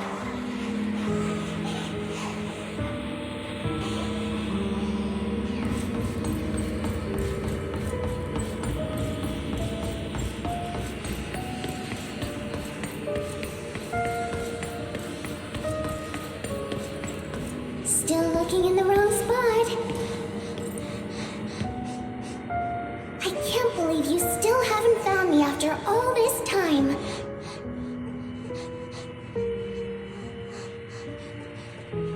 Have you forgotten about me?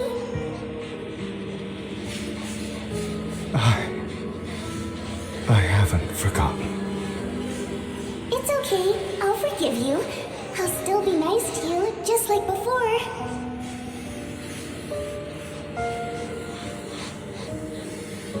I was the only one who was ever nice to you, wasn't I? Yes. Then tell me, why do good people always suffer? Why is kindness always punished instead? Tell me, Hugo, why?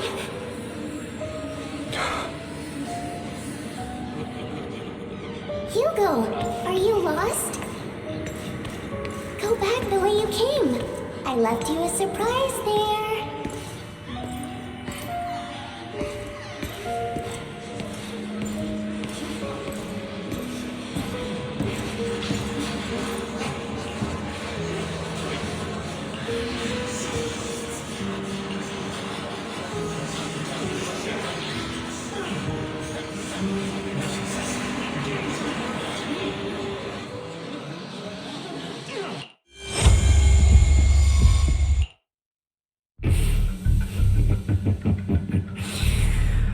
I told you that you would eventually return. We meet again, my friend. I told you, I am you. The side of you that you've always tried to deny existed. Of course. I know. This time it's about Serena. Right? Yes, your half-sister. And the only child in the Ravenlock family who was kind to you. Unfortunately, it was her kindness that led to her untimely death. It was my fault. I don't like the way you blame yourself, because that means I'm to blame as well. And I don't think I did anything wrong. Your mother sold you to the Ravenlocks.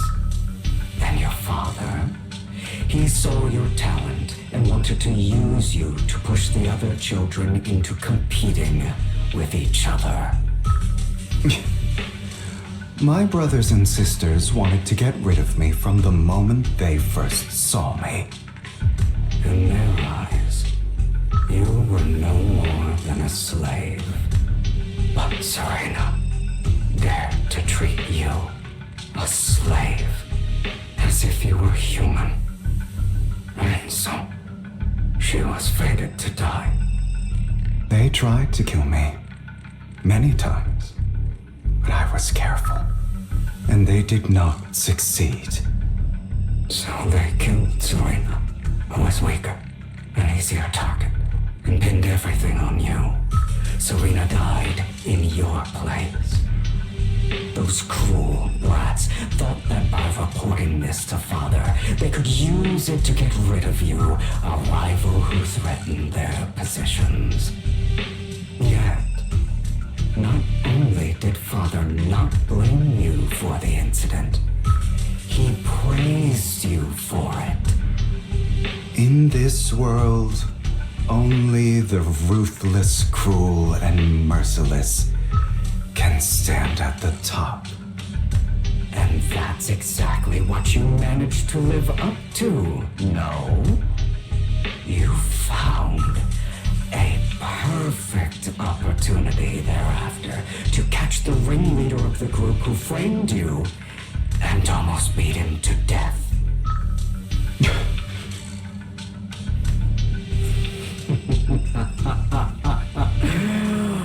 Oh, you should have seen the expression on your face back then. Oh, crazed and manic with utmost delight. I don't remember that.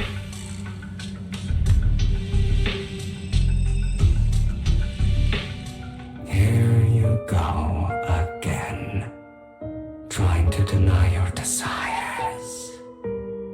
Deep down inside, you've always wondered, asking yourself why these evil people never got the punishment they deserved. Why the world is so unfair. Don't you want to rip them to shreds? Just like that day when you beat that boy's face into the dirt until he was barely recognizable. His disgusting blood staining your fists. Recall your exhilaration, your cathartic release of rage, that outpour of hatred. That victory belongs to you. You deserve it. Those brothers and sisters of mine are all dead. I cannot take revenge against the long deceased. They died by Hartman's hand, dying in the power struggle to become the Ravenlock family's heir, rather than by our scythe. Boring.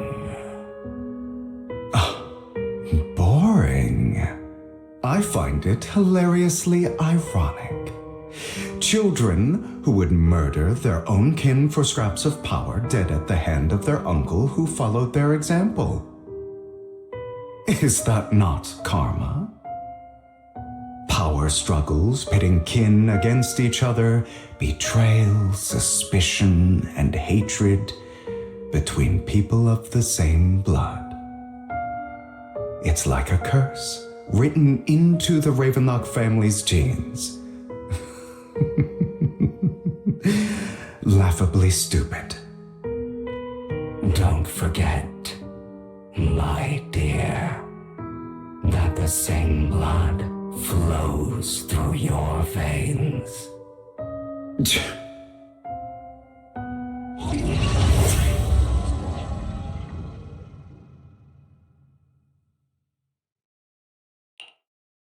That's right, my dear nephew. No matter how much you deny it, the blood of the Ravenlock family flows through your veins. Survival of the fittest. Only the strongest deserve to live. Only the strongest deserve to rule. This is the path of success that has led the Ravenlock family to victory countless times. A blessing and a curse etched into your flesh and blood. As long as you live, you'll never escape the mark of family. You are destined to one day become someone like me, like your father.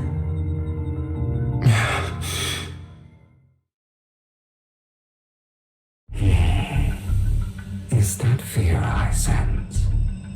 I can see you trembling. Why does the Ravenlock bloodline terrify you so? I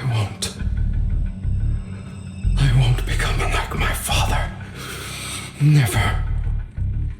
You won't become a failure like him. So relax. Our power eclipses him, and so does our ambition.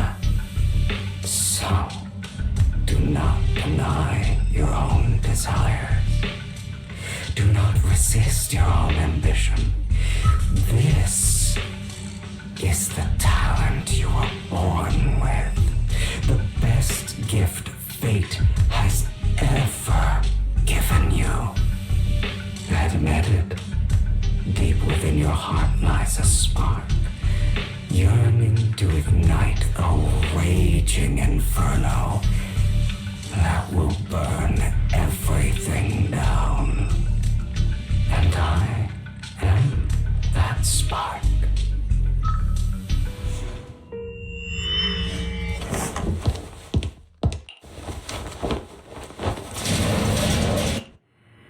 Lycon. Never thought I'd be this genuinely thankful to see you.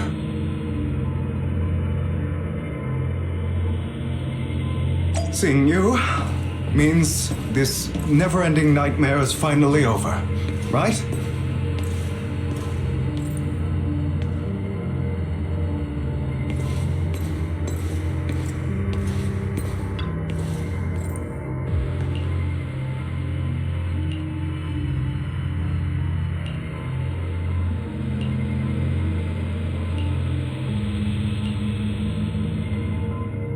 I don't want to hear something like that from you.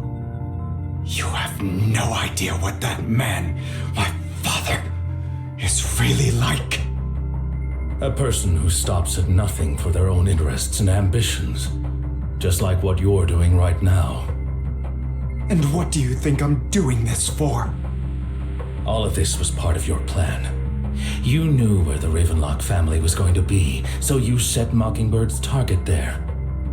To seek revenge, you plotted to assassinate your own father, but he was too vigilant, and you failed. After almost being assassinated, your father was furious and locked everyone in the hall, but was unable to find the assassin. And what a coincidence that a hollow disaster just occurred in the vicinity.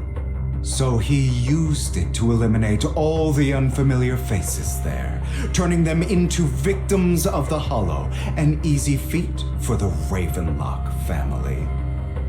So, the one who killed innocents was my father, not me. You knew what choice an extremist like him would make, and you used the chaos to once again attempt an assassination. This time you succeeded. You killed your own father at the cost of innocent lives. Admit it, Hugo. You don't care about anyone else. The only thing you care about is your revenge. How is that any different from your father? Enough. I'm tired. I may hate him for betraying me, but he wouldn't say something like that. What? You aren't Lycon. You're the other me, hidden deep within my heart.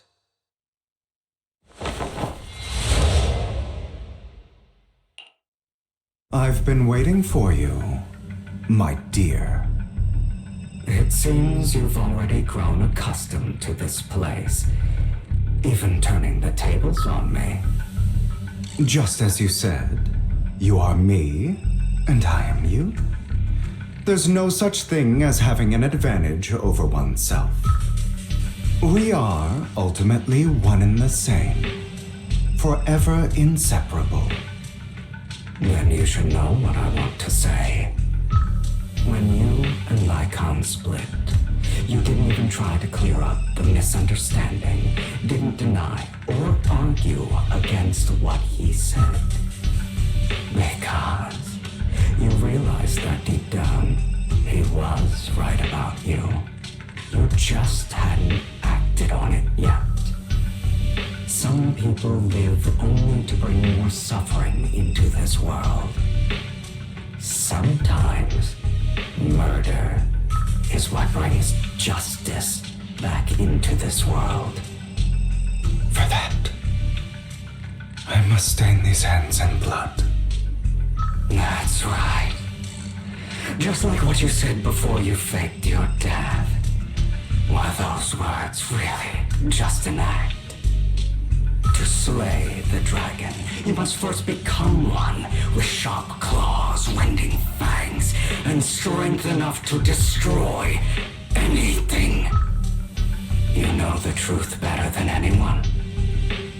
If you hadn't hesitated and instead seized the first opportunity to kill your father, none of what followed would have happened.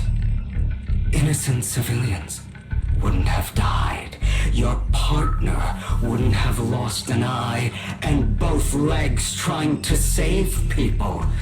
And Mockingbird would have never gotten to that point. You can save more people. Save good people. Save more lives than the evil ones you take. I've spent countless hours in regret over that incident. So why not submit to your true nature? You want to be the judge, jury, and executioner of this world. And you can. I wasn't responsible for Father's death. The true mastermind is my uncle, Hartman. His schemes to kill the head of the family were all so he could take control. Mockingbird was simply unlucky enough to get caught up in it. So, for a behemoth like the Ravenlock family, with its roots so deep, a single person's death, regardless of who that person is, wouldn't change anything. Of course, whether it's Tops, the Mayflower family, or even the entire world, it's actually all the same. I refuse to be dragged down by pointless hatred any longer. You foolish, stubborn idiot. Do you understand the power of hatred?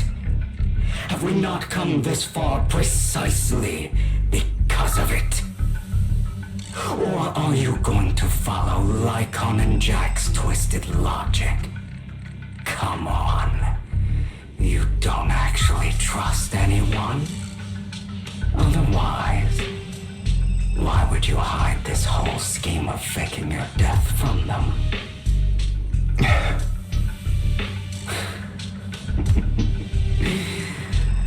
You've built an impenetrable wall around your heart, keeping everyone out. Of course you are right to do so. No one in this world can be trusted. Always. All you'll receive is hatred from your own blood and no love. Suspicion from your companions, and betrayal that comes all too easily. But the most ridiculous thing is that you want them to trust you. You stay silent and long for them to notice your suffering. You yearn for your companion's understanding and trust. Idiot. That's why you are incapable of exploiting them for your own ends. You care about their safety even more than your own. But remember, only the weak need companions. And we are children born from hatred. We are different from them. I will never be like them. And I don't need to be. Come. Let me show you what powers we can wield. But you are me. And I'll never lose to myself.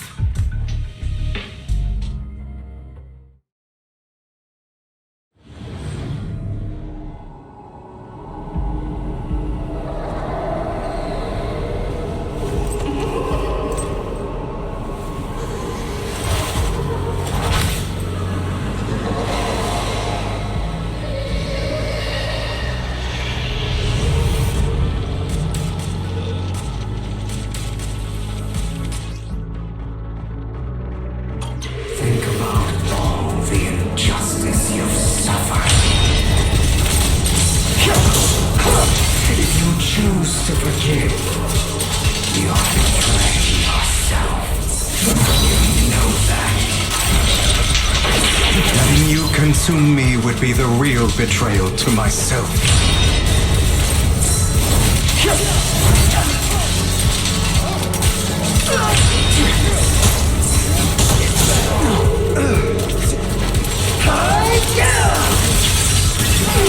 You're just afraid to admit it. Wait!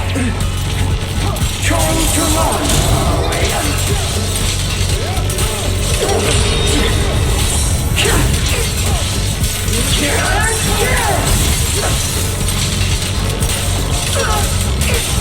You're too scared to face your true self and what you truly desire.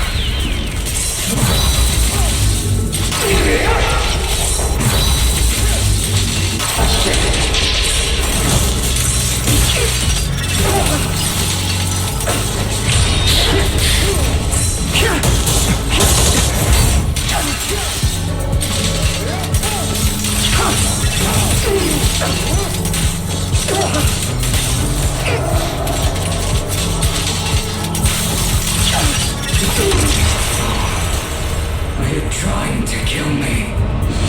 You think you can just get rid of me? Without me, you are nothing. For what it's worth, thank you. Don't be afraid. You and I are inseparable. You're part of me, just as I am part of you. Fancy words won't change anything. No. It's not just platitudes. I finally understand now. Some pain only fades when it's seen, when it's accepted. So I won't fight you anymore. I won't hate myself anymore. Weakness, hatred, malice, strength, forgiveness, justice.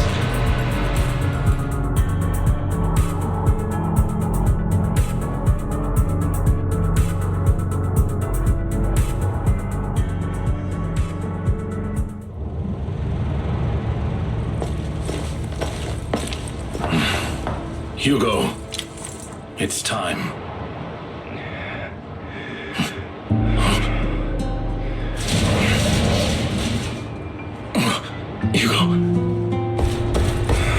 Hugo, you... Did I scare you? I made it through.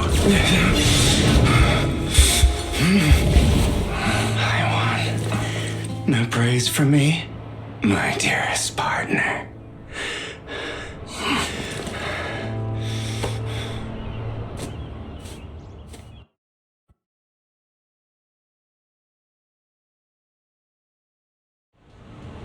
This is just like what I saw in my dream. I guess there are still some lingering side effects.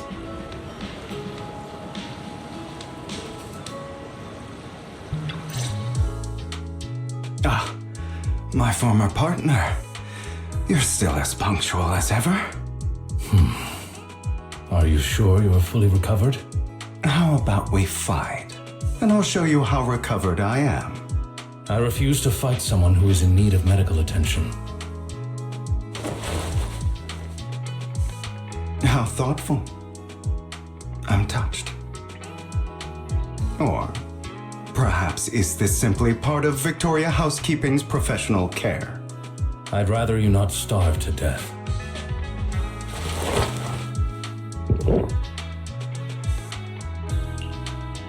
Not to your liking. I'm fairly certain this is the same kind as before. No. I've just gone too long without food. It feels a bit uncomfortable. Either way, thank you. Now tell me, what exactly happened in the warehouse? Just going a bit crazy from... you know what? Were you expecting anything else? But I did have a very long dream. A dream about many things from the past. If I had to put it into words, it would be like giving myself psychological therapy. You seem like you could benefit from some too. How about it? Want to book a session with me? Trust me, I'm a pro. Seems you really have recovered. Well, of course. I'm feeling pretty great right now. Like I could argue with you all day on every petty detail of who exactly was in the wrong back then. I wanted to ask, what you said about Mockingbird before, when you faked your death, was that part of the act? Oh, you mean the part about how Mockingbird has never really changed anything or saved anyone. I didn't expect you to still be so hung up on this. Interesting. After all, it was you who chose to betray Mockingbird. To betray me. Just as I said before, I never considered Mockingbird a failure. Perhaps Mockingbird deviated from its origins, but it has its value. You shouldn't reject the things you've done. Or Mockingbird. I have contemplated this before. Yes. Mockingbird has helped some people and has genuinely managed to cause trouble for those who abuse their positions of power for evil. Yet those in high positions still possess immense resources, and the people we helped remain destitute and suffering, willing to become slaves to those in power for scraps. But just as you said, even if what we did was childishly idealistic and flawed, as little as we actually achieved, even the slightest change is by no means meaningless. Nothing holds more value to me than Mockingbird.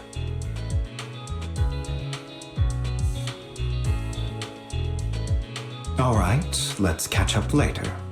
I still have things to do and need to wrap up my plan. I thought you would rest up first. As much as I would prefer that. My dear uncle and the Exaltist fanatics likely would not give me such an opportunity. If all has gone to plan, the fish will have taken the bait already. And if everything goes very well, I'll soon have solid evidence of the Ravenlock family's crimes. Well then, thank you for your assistance, former partner. Let's part ways here. I'll go with you. Lycon, surely you don't think that because I just recovered, I'm too weak to deal with those useless fools.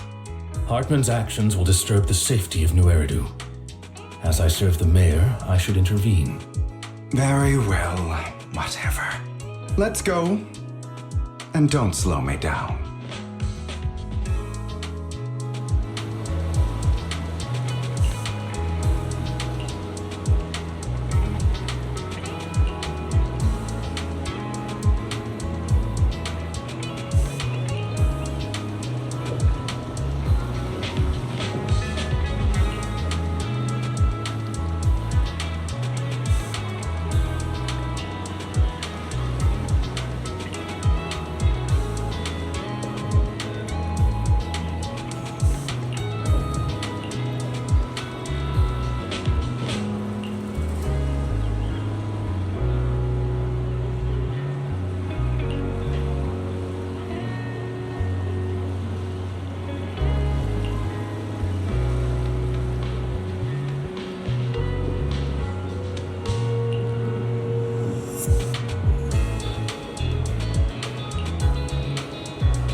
I'm sure you've heard about the missing workers from companies under the Ravenlock family, too.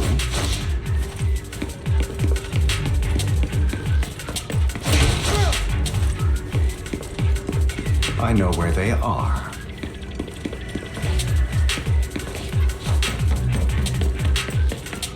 Those are Ravenlock's men. The workers with them are the victims who were tricked into going into the Hollow.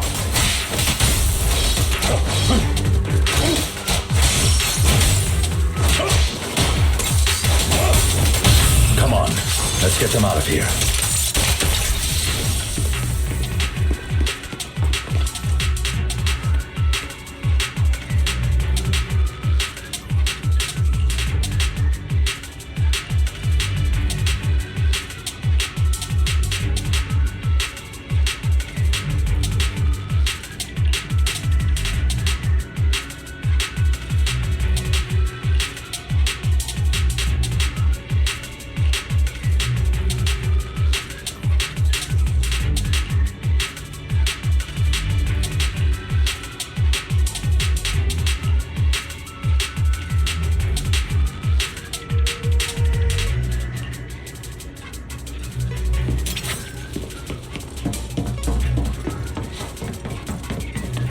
Bunch of nobodies. Annoying as hell. Kill them! You're welcome to try.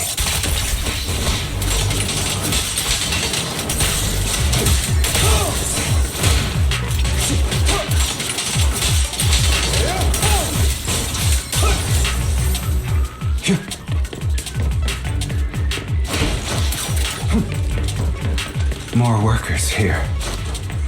And quite a lot of them.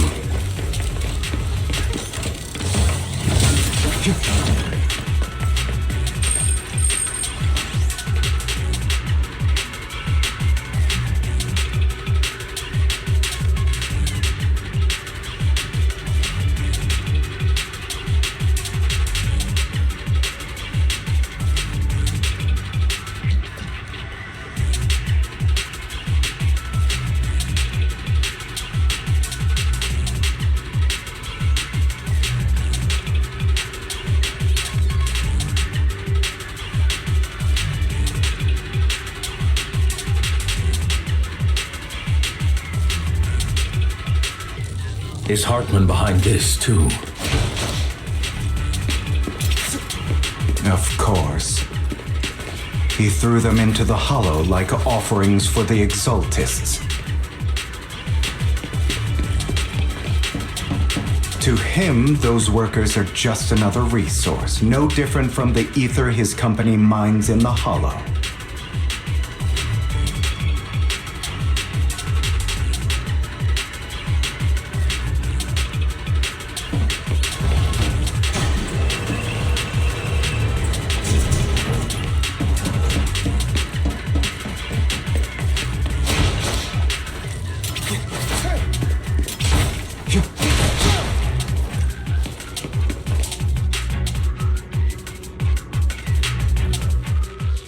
There's more over there. Let's hurry. It's different this time. Don't rush in. Let's listen in on what they're saying first. I still need more direct evidence to ensure the plan is absolutely foolproof. The compensation you promised. It's all real, right? All we have to do is follow you into the Hollow for some simple tasks, and you'll give us a huge sum of dennies. It sounds real suspicious. Shut your trap. You keep yapping and asking questions. If this is all so suspicious, why were you so eager to sign up for it? Because I don't have a choice. My daughter was previously caught in the Hollow disaster and suffered severe corruption. The treatment costs have completely drained our family's savings. So that's why... It's the same for me. A serious illness at a senior age. I need the money. Who would risk taking a job like this unless they were desperate? I'll do it. No matter how suspicious. As long as I can get paid, I'll do anything. Even risk my life. Wait, you people from the Ravenlock family, You're part of a big company in Tops. You wouldn't go back on your word, right? Don't worry, you'll get every dinny you were promised. But before we start, you all need to take this medicine first.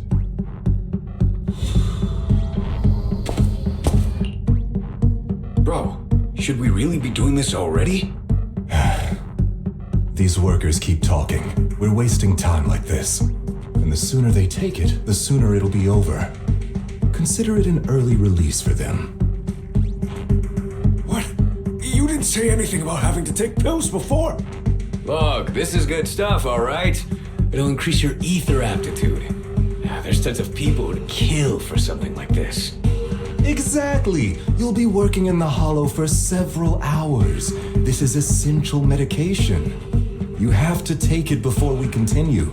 If you refuse, then you can forget about the job. Of course, you won't receive the compensation either. Lycon, what are you doing? Rescuing those workers, of course. There's clearly something off about those pills. We can't let them take them. Now is not the right time. As I said, we need more evidence to ensure the plan works. And as I said many years ago, you can't exploit innocence to achieve your goal. So that's how you see it. If that's not what you want me to think, then explain everything to me. All right. It's a little complicated, but simply put, these workers will be fine. Of course, it's your choice to trust me or not. But if you try to rush in, I will stop you. I trust you.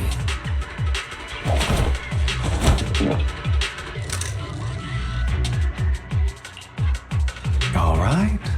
That's the evidence. Now we can go and beat them into the ground as much as you want. Don't forget, you owe me an explanation. Also, don't overdo it and kill them, even if they're the worst of the Ravenlock family. All right, Your Holiness, Saint Lycon. Who the hell are you? Why don't you take a guess? We're the ones here to stop you. Your legs? To be honest, I think I prefer the way you used to fight.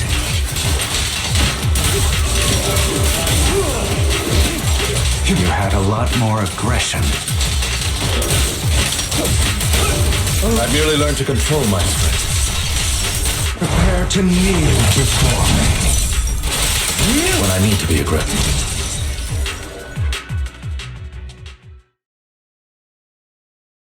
God damn it! Who the hell are you? How dare you mess with the Ravenlock family? Ravenlock. Savor the name while you can, for it will soon cease to exist. What's that supposed to mean? It means exactly what I said. I think this might be good for you. Sever your ties while you can. You still have a chance to walk your own path. The family's honor comes above all else. Is that really what you think? I saw the compassion on your face just now. You're not from the main family, right? That's why you were assigned to these trivial tasks. But in reality, there's no need for you to keep playing this boring game for them. I don't have a choice. From the moment I was born into the Ravenlock family, You always have a choice, if you're willing to act. All right, let's end the small talk here.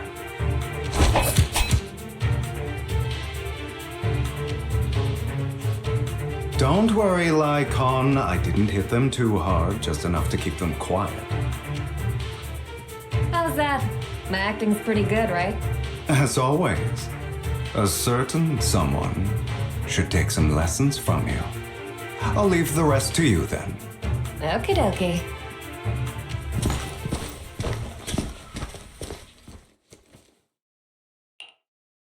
Okay, now can you tell me exactly what's going on here? As you can see, that worker just now was actually an informant of mine. The pills were swapped out with vitamin tablets. Outside of this batch, some workers have already taken the actual substance Hartman has. But rest assured, the antidote for it is already in development. I found the best in the field to help, and with the data I collected before, we should have results soon. I wanted to ask, the reason you decided to lock yourself in a room and endure the effects of the drug, besides getting evidence, it was also to collect data on this drug in order to create an antidote, correct?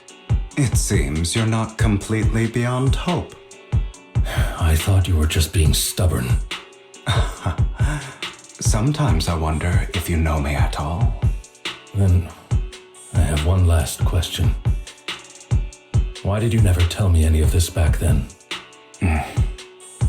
The truth is, I heard everything. That entire conversation between you and Jack. Before he passed away in that small attic. When Jack called you aside and gave you those warnings. When he told me you might go down the wrong path? That's right. You never said anything. What would I even do? Scream and rage over your suspicions, or get on my knees and beg for you to trust me? You know there's no way I'd allow myself to do such a thing. Besides, back then, even I was confused about myself. Jack, he... It's all in the past. You don't need to explain anything to me. Enough. We should get going. If we're going to reminisce over the past, we should find a more suitable location.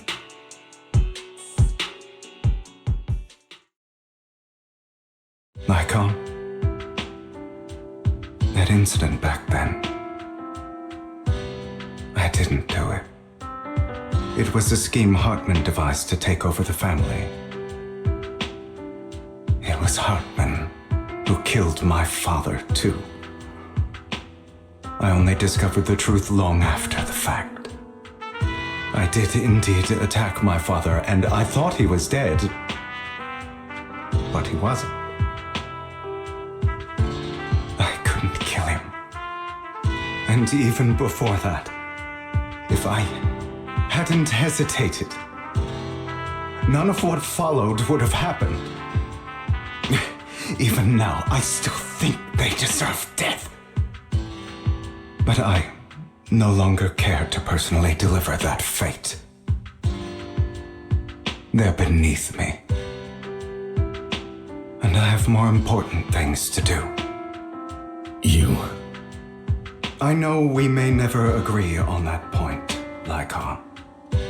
I once wanted to fight against those ugly truths that defined me, but I discovered that the more I rejected them, the more painful it became. So, I could only accept that crazed, hateful, and malicious side of myself. As long as I know I will never become like my father, like Hartman, that is enough for me. You've changed. But I think that might be a good thing. Don't patronize me. You've changed a lot too, compared to before. I still disagree with Jack's words, and I won't forgive your betrayal. I will walk the path I believe is right, even if I must tread over thorns and through the mud. But I will also allow you to walk your own path. Lycon. Should I say thank you? You're welcome. Come to think of it, we haven't talked about your legs and eye. It was just an accident, not your fault. I'm doing well now. I hope you are too. On the contrary, perhaps I should be the one apologizing. I misjudged you. I used to think you wanted power, that everything you did was for your own ambitions. I thought you wanted the power to pass judgment on all in this world like a god. I am a god. I am my own god. Or you could say that in this world, everyone is their own god. There are many things that we are powerless to change. But there are also many choices we can make. Just as I said before, I am the only one who can kill me or save me. I'm glad you think that way. Let's go. I still have one last thing to do. To witness the end of Ravenlock.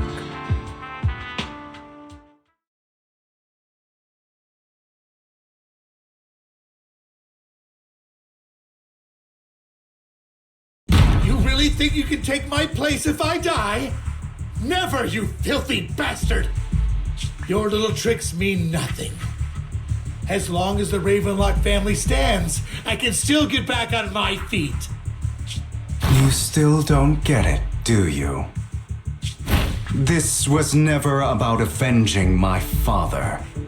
And I don't care about taking your place. I didn't come this far just to kill you. That'd be pathetic. Right on cue. Why don't you take a look at this, Uncle? On behalf of TOPS, I'd like to verify that we had no involvement in the Ravenlock family's actions. TOPS is officially terminating all partnerships with the Ravenlock family, effective immediately. We will have no further affiliation with them. Are you crazy? What the hell do you get out of ruining the Ravenlocks?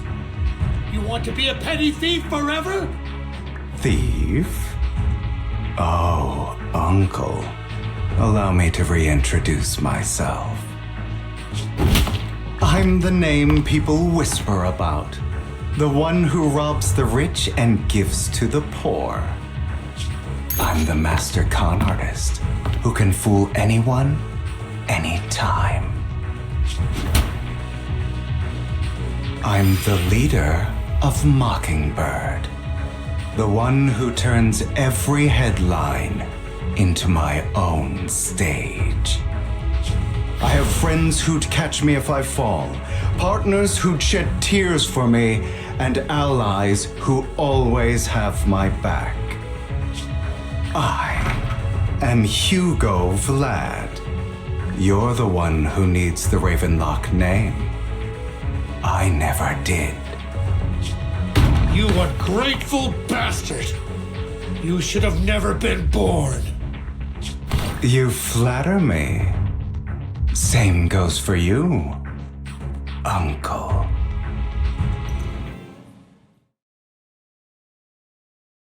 You've done well, Vivian. You had better give me an explanation. And here I thought this would be a touching reunion. What's with all the anger? Hugo, I'm a member of Mockingbird too. And I mourned your death.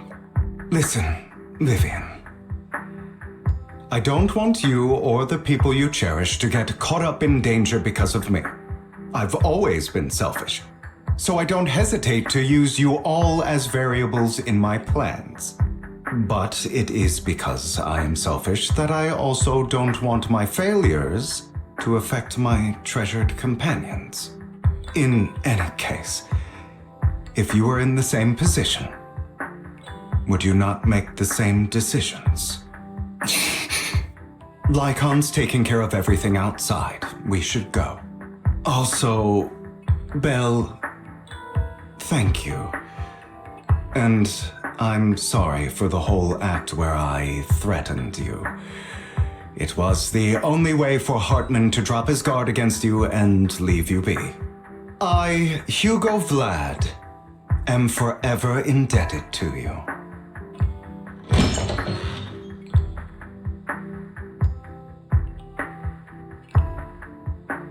Master Proxy, although it is late, there is some important intel that I must give you now. So, Lycon, you knew about Hugo's plan to fake his death? I was simply playing along. After all, I could not determine whether Hugo's plan would pose a threat to you. You are a student of the mayor's late friend, and I am obligated to protect you. You still have that habit of finding awkward excuses when you're embarrassed.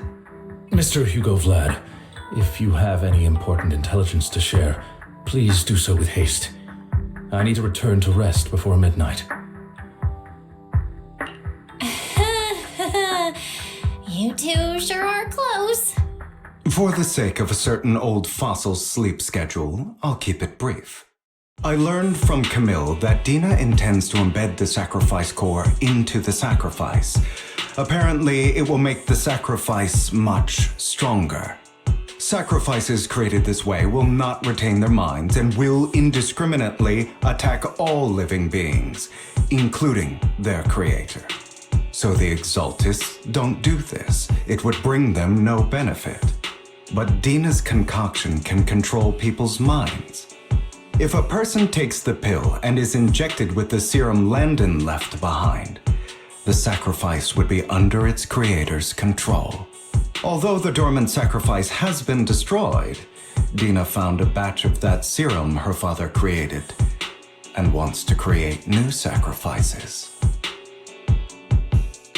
Never mind the sacrifice. Hartman's sacrifice core is a fake. We don't know where the real one's gone. The real core has always been here. Here? In Lord Vathan's video store? Vivian, do you remember when I suggested you give that collectible to our dear proxy? I remember. But that was just an ordinary pendant. And I've met the person who submitted it. She has absolutely no connection to the Exaltists. How about our dear proxy take out that pendant so we can take a look?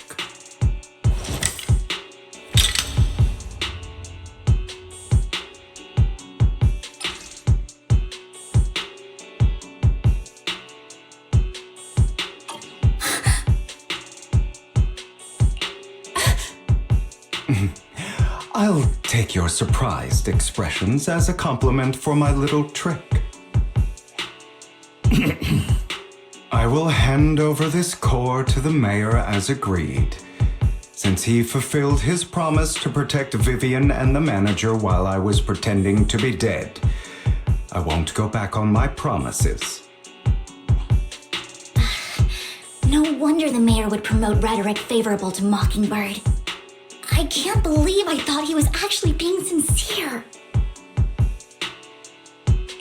Since we have the sacrifice core, all we have to do now is stop Dina from using innocent people to make more sacrifices. Yes, and we need to destroy the last batch of Landon's serum. Hopefully with no options left, Dina will give up her obsession. All right, that's the important stuff. I'm going to go and confirm where Landon's serum's been stashed. I'll contact you again once I have something.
Landon's stash should be somewhere nearby. I did some digging. Some of the missing workers were brought here too.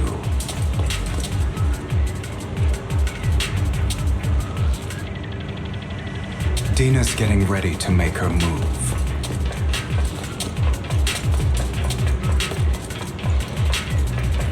Don't worry, we'll clear them out.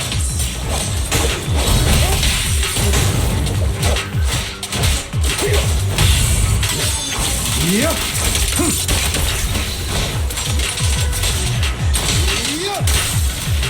I'm part of Mockingbird too.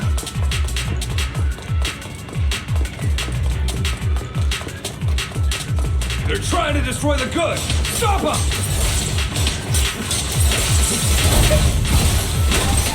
We need to take care of the guards first.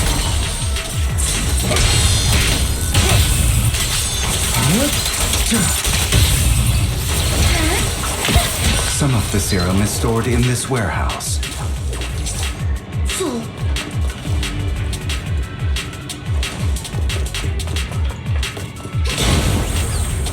You're not taking anything from here! Hugo, get the guards first.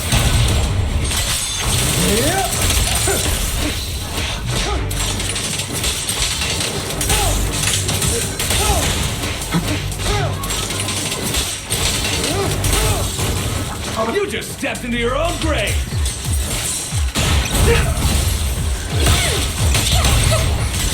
Fools.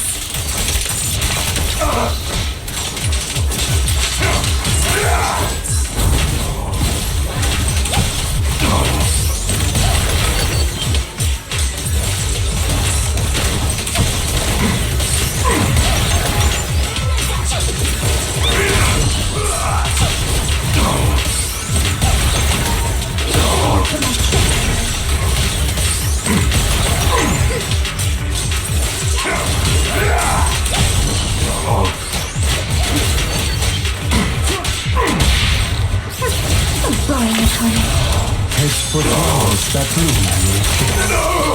Understood. Move it!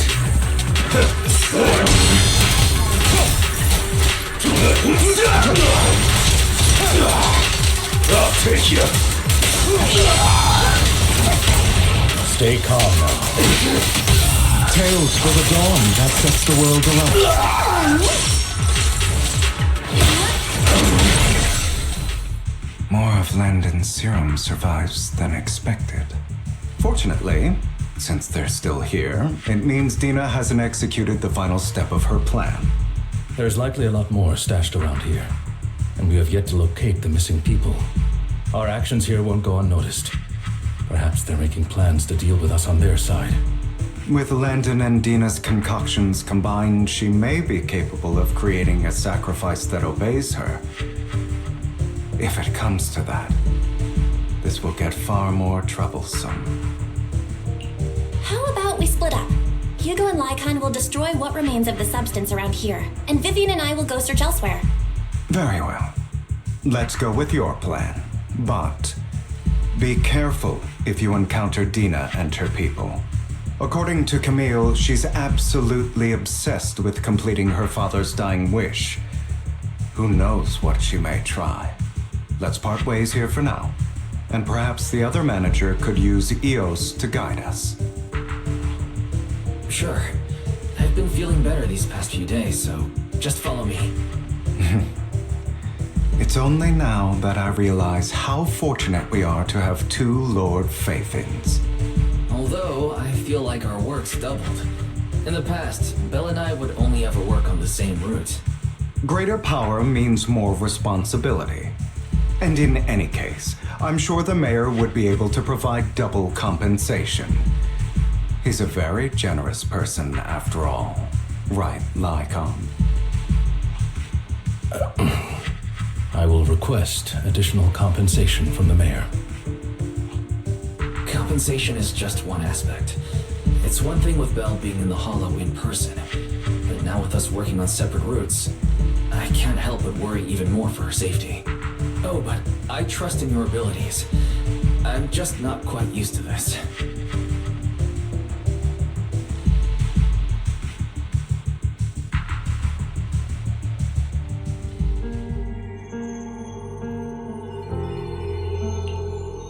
the future I saw, Lord Phaethon.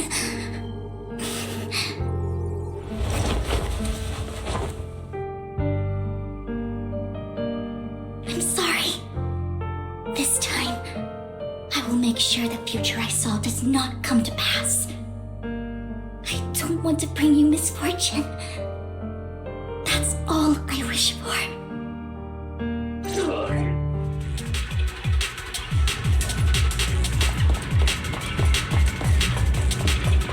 Leave this to me, Lord Phaethon.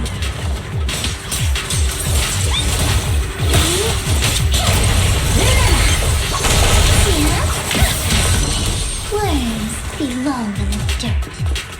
Lord Phaethon, there might be more serum here.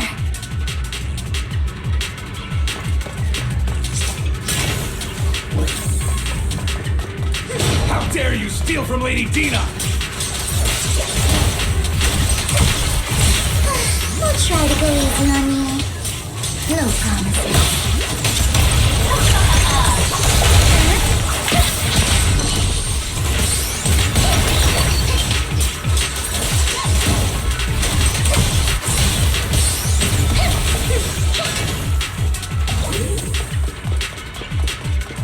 There are containers by the fissure. There's got...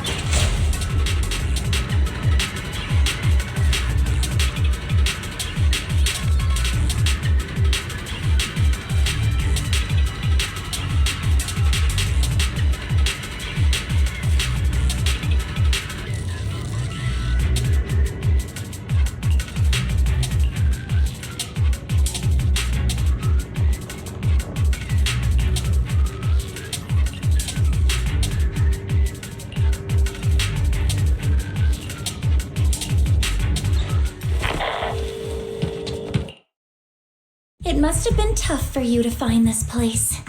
Vivian, if you had stayed out of it, I wouldn't be so eager to get rid of you. Those people have been taken to safety. You're all out of options. They're just mere test subjects. So what if they get away? There will always be people consumed by greed, and therefore, they will come willingly to me.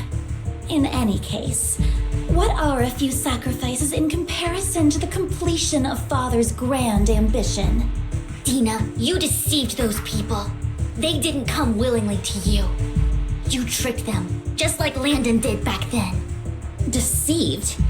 Father gave hope to those who had everything taken from them by the Hollows.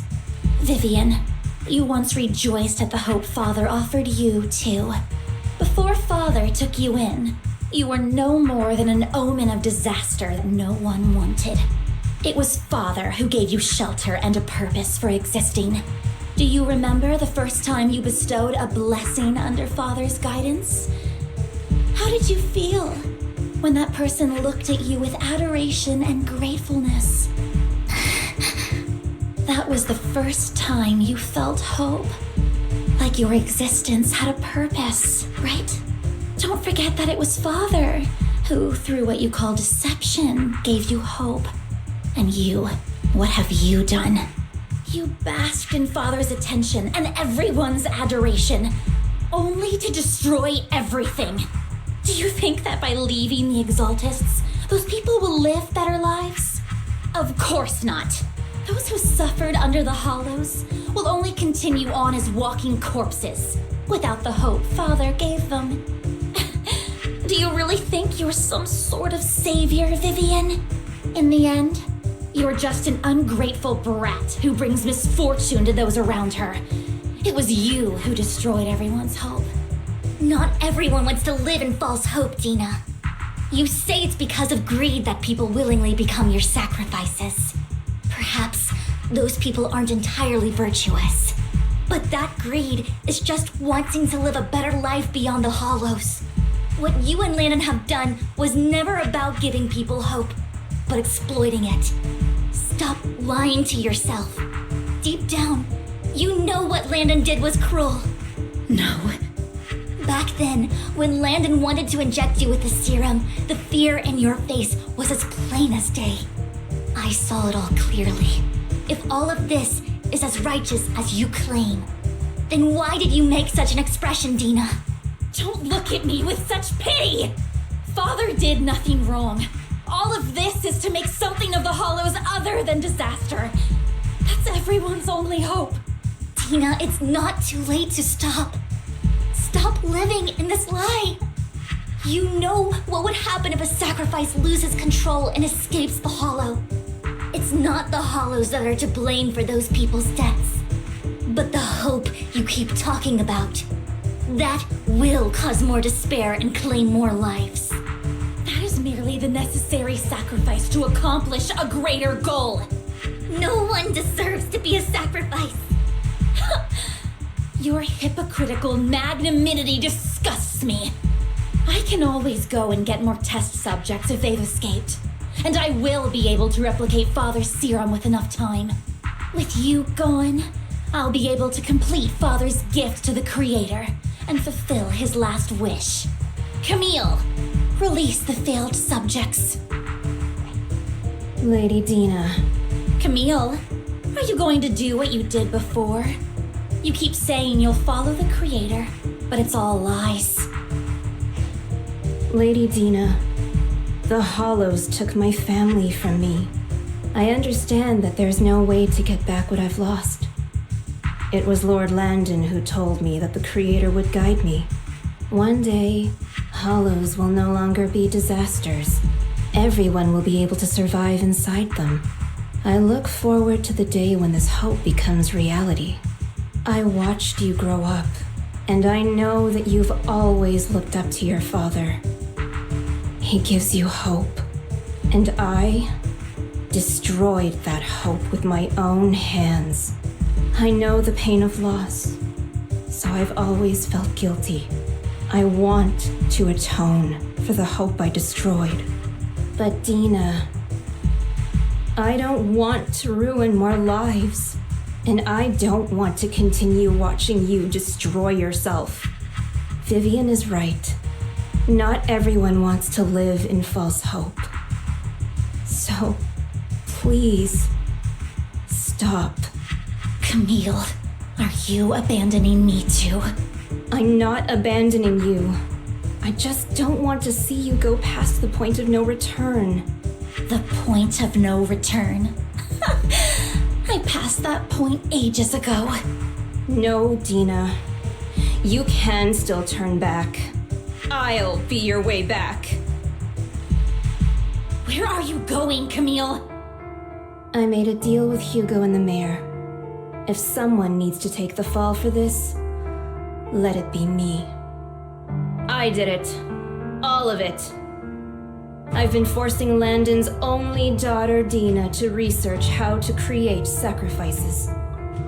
I colluded with the Ravenlock family for my own gain. Everything Dina did was under duress. Since I've kept her captive for so long, she doesn't have the skills to survive as an independent member of society. She'll need a caretaker and teacher. Someone who will look after her and educate her. No! I refuse, Camille! I refuse to accept this! Dina, I'm going to dispose of those failed subjects. I won't allow it! You'll die! I won't allow it! You can't leave me. I command you! You've always followed my orders, and you will follow them now! It wasn't your orders that I've been following. My younger sister, who was stolen from me by the Hollows, also had such beautiful red hair. When Landon told me the Creator could bring me hope, you were standing there, right behind him. I was certain, then and there, that this was the hope the Creator had given me. Start over, Dina. You still have so long, so much time. You'll make friends, find people who love you, and make many beautiful memories. That's not what I want! Camille, you're not allowed to die! I won't allow it! I won't allow it! Goodbye, Dina. And I'm sorry, Vivian. I'll leave the rest to you.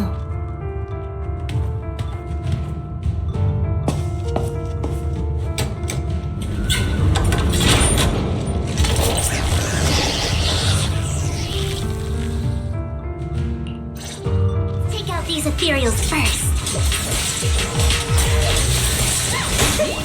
We can't let Camille's efforts go to waste.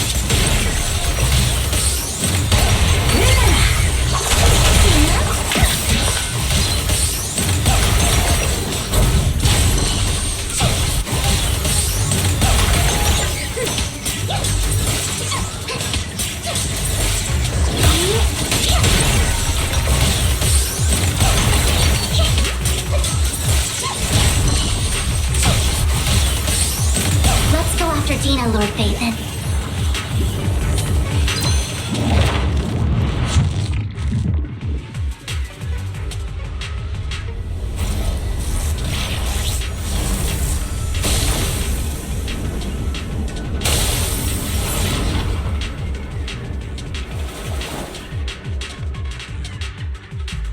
Are you satisfied now, Vivian? You were the one who brought yourself to this point. You're saying this is all my fault. Losing my father, losing Camille. I wish you had never come into my life. At first, when father brought you home, I was happy. There are so many Exaltists, yet father never allowed me to get too close with any of them. I never had any friends either. But when father brought you back, he told me to take good care of you, that you were my first friend. I was also so happy the first time you took my place in helping father select a person to receive the blessing, because it meant you were different from all those other people. You could stay with me. But soon, I grew jealous. You took the attention that should have belonged to me. You even took father's love from me. It's only because of my ability that Landon... I know, but Vivian, jealousy is something you cannot control. Of course, the same goes for fear and hatred. I was terrified that one day you would look at me and shed tears. I knew if that day ever came, father would not hesitate to force the blessing upon me. And when that day did come, I hated you for causing my father's death.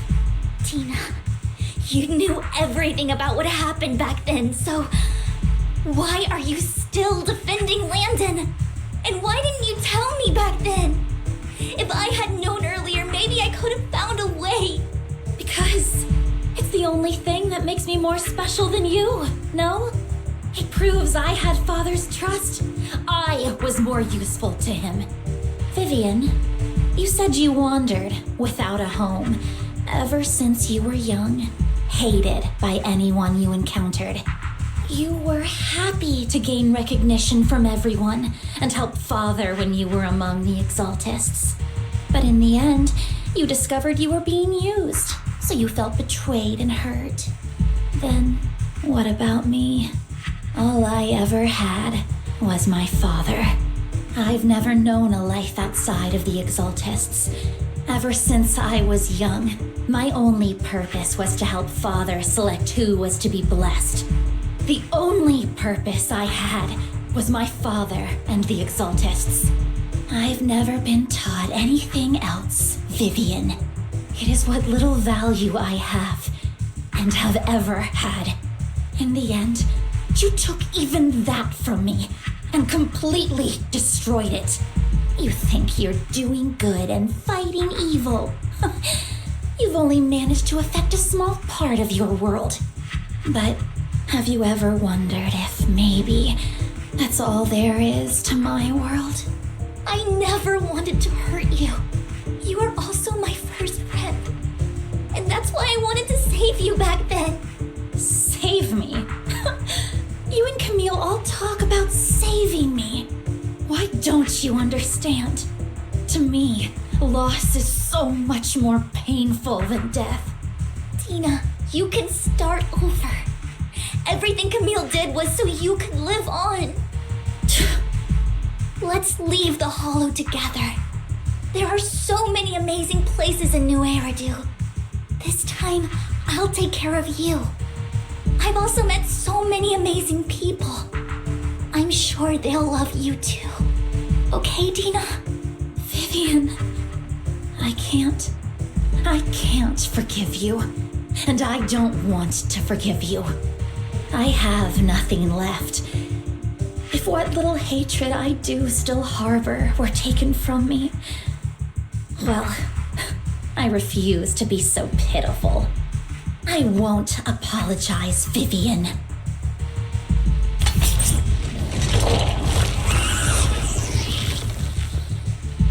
I don't want to hate myself, so I can only hate you for killing my father, and hate Camille for leaving me. That's just the kind of person I am, hateful and despicable. I refuse to owe anyone anything. I refuse to feel regret. I won't. Vivian, I will keep hating you. I will take all who are precious to you. I will also hate Camille, so I won't do as she wished and start a new life. Vivian, if you had never existed, if I had never, you would be... Lord Phaethon, please do not interfere. She was my first friend. I'm going to bid her farewell.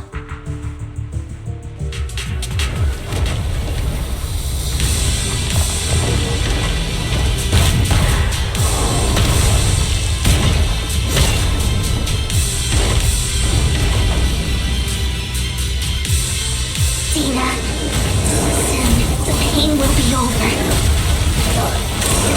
Lord Phaethon, don't come any closer!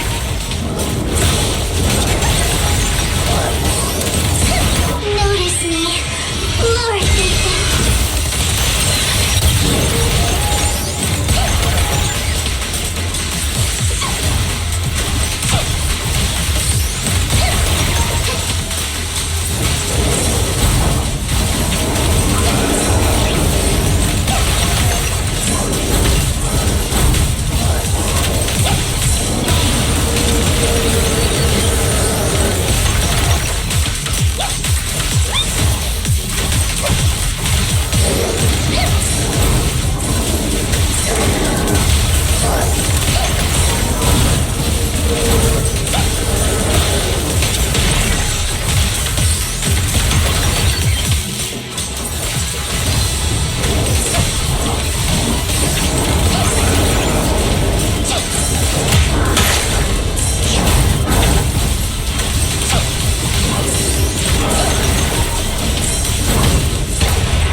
What happened?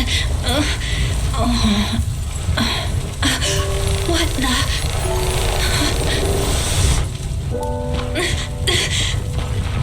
Vivian! Belle, don't come near me. This is my own choice.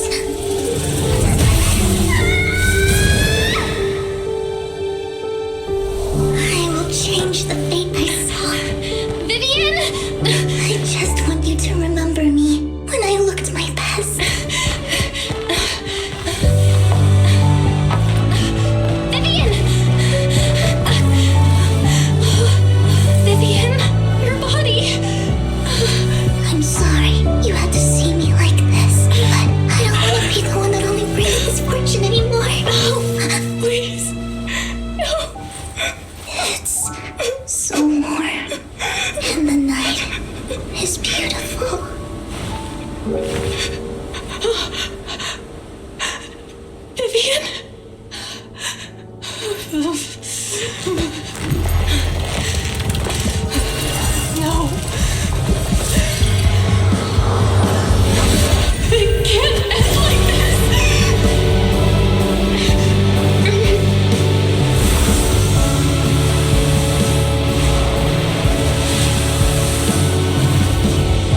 Belle, you're scaring me. Belle, I'm so glad you're awake. What happened? I remember Vivian and I... Wait, where's Vivian? She injected herself with Landon's serum! Hugo and Lycon brought you out of the hollow. You were in a coma and... I'm so glad you're safe. And you said Vivian used the serum on herself? But she looked fine to me, barring a couple of scratches. Hugo sent a message earlier saying he got her checked over, and she was alright. Can you recall what happened? The situation was dire, so Vivian used the serum on herself to defeat the ethereals. I saw the crystallization process starting to occur. And then I can't describe it, but I think I saw something. At the time, all I was thinking about was wanting to remove the crystals from Vivian. I don't even know what I did.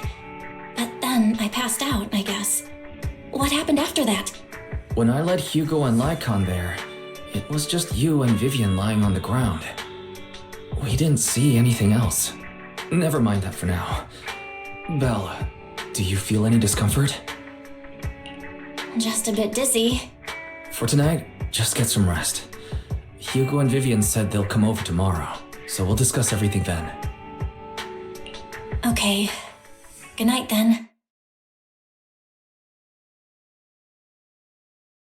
Lord Phaethon! How are you feeling? No headaches? Leg pains? Heart palpitations? Loss of appetite? Vivian? I was just so worried. Sorry. Anyway, Lord Phaethon, I'm so glad you're okay. What happened this time was all my fault. You only became an ethereal to defeat Dina. If it weren't for you, neither of us would have made it out alive. So, what happened? Belle said she saw the crystallization process start, but I didn't see anything through EOS. Hugo, Lycon, did either of you guys see anything strange? Allow me to explain. Miss Vivian told us what happened after she awoke, and the mayor arranged a full medical checkup for her. Based on the results, Miss Vivian indeed shows mild corruption sequela.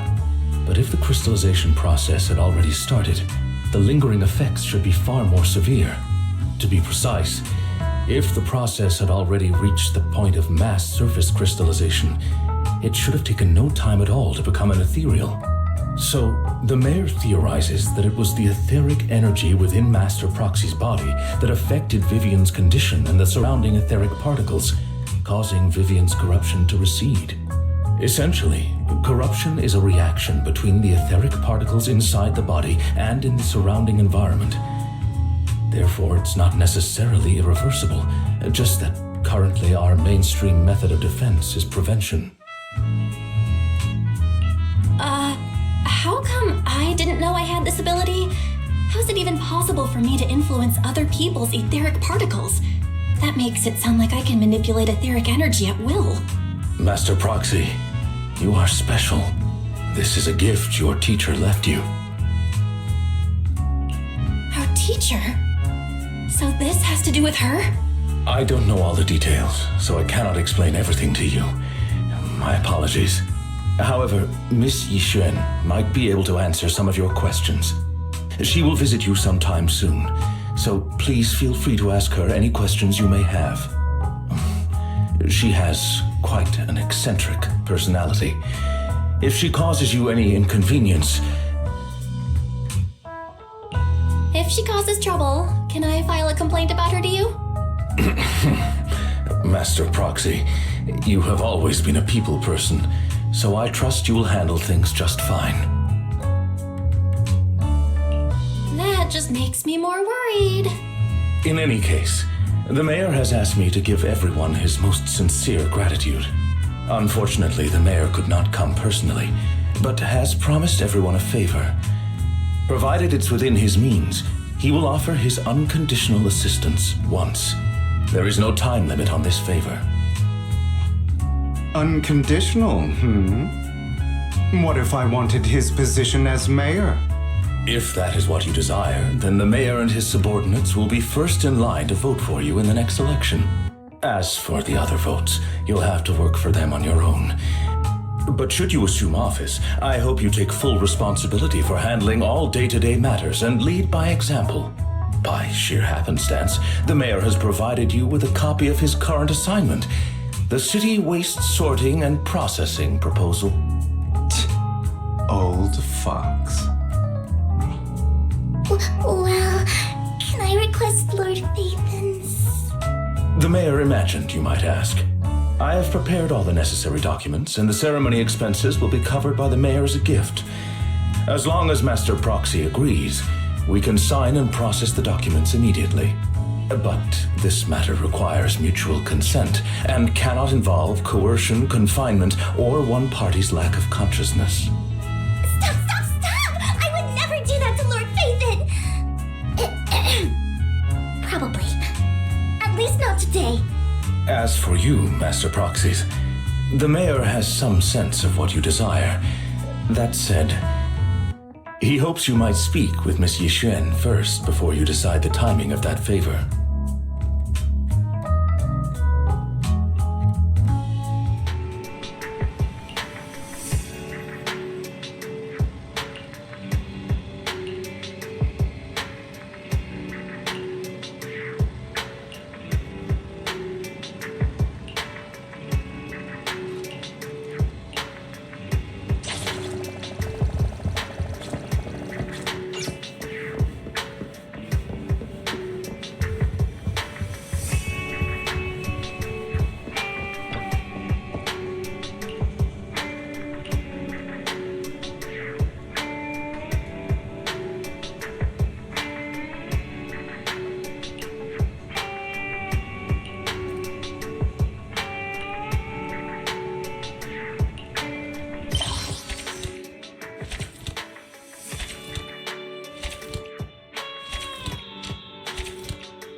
I did not expect that such a spiritual entity would exist here.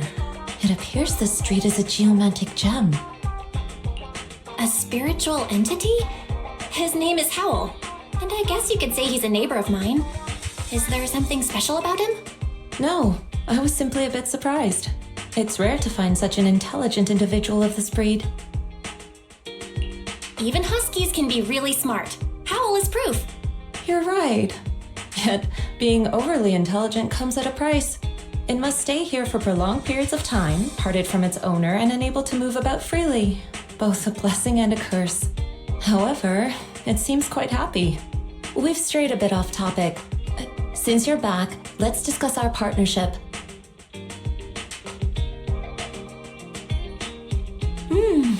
Nice job. Good air circulation, excellent layout. Very suitable for a business. Your bamboo here are also very energetic. It seems your fortune is good when it comes to wealth. Didn't expect you to understand feng shui. Thank you for your blessings. But who exactly are you? I suppose this is our first official meeting since parting ways in the Hollow. Now that both of you are present, allow me to reintroduce myself. My name is Yi Xuan, a mystic from Yunquei Summit. Wait, mystic? Like those people in movies who can tell your fortune and go around blessing people? This is my first time meeting one in real life. But what's Yunquei Summit? Just an ordinary sect of the mystic arts. Our disciples travel all across New Eridu and sometimes collaborate with authorities. Currently, I'm affiliated with the Hollow Investigative Association. Right now, however, I'm here to discuss a partnership in the name of the Mayflowers. So, what sort of partnership are we talking about? I have reviewed the documents provided by the Mayflowers.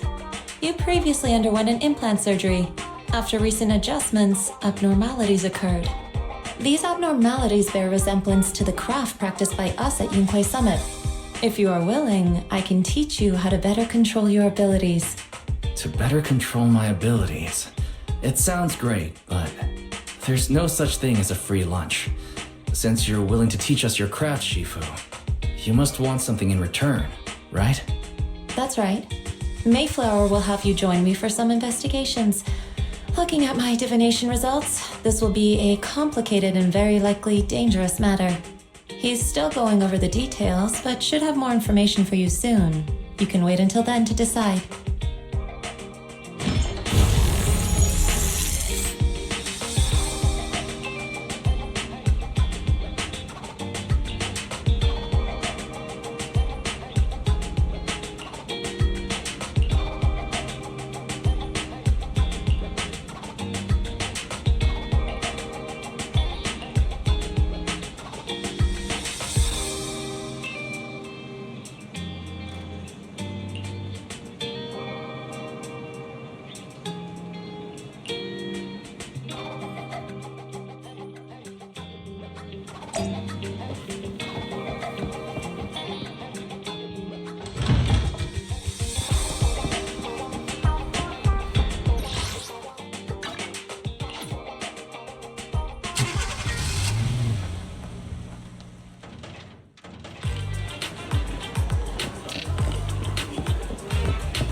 Please help me check my fortune. Here's my palm. Look, doesn't this thick wealth line mean I'm about to strike it rich? I've looked it over and your fortune is decent. Huh? You barely looked at it and you're already done? You have good fortune. What? You don't believe me? I do. Thank you so much. Next, it's my turn. Hey, wait, hey, quit cutting in line. So, this is where you were. Who are all these people? You're here, Belle? I decided to take a break. I didn't expect so many people to come seeking my divination services.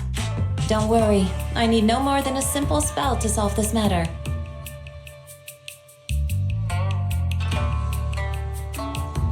Fortune-telling services is 10,000 dennies per session.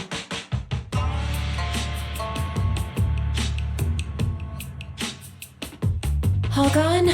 Good. It seems the Banish Wealth and Desire spell is still effective. Banish wealth and desire? That's a spell? This isn't the kind of craft you said you were going to teach us, is it? Our video store has a business license, and we'd get complaints if we charged unfair rates. Of course not. This is just a trick to deal with trouble. I'll take my time showing you the true craft of Yunquei Summit. For now, let's find that shop.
friend Shifu. The store is right up ahead.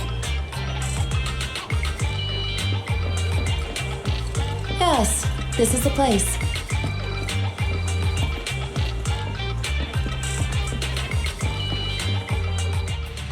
Ah, this is the one.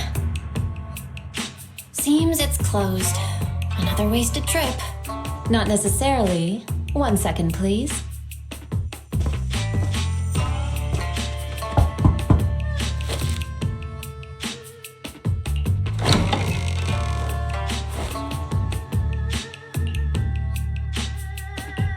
Huh?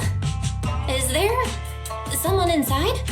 Relax. The boss prefers to do business with people they know. They like their peace and quiet, so they rarely open for customers. I'm an old acquaintance and just wanted to retrieve something. What a strange private business. Shifu, what exactly are you retrieving? Just some things needed for our future investigations. You'll know in time. Really? Shifu, I feel like you're always so mysterious.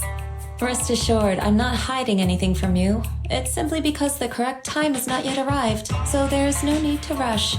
Since we've already obtained what we came for, let's part ways here. There will be plenty of time in the future. We will certainly meet again.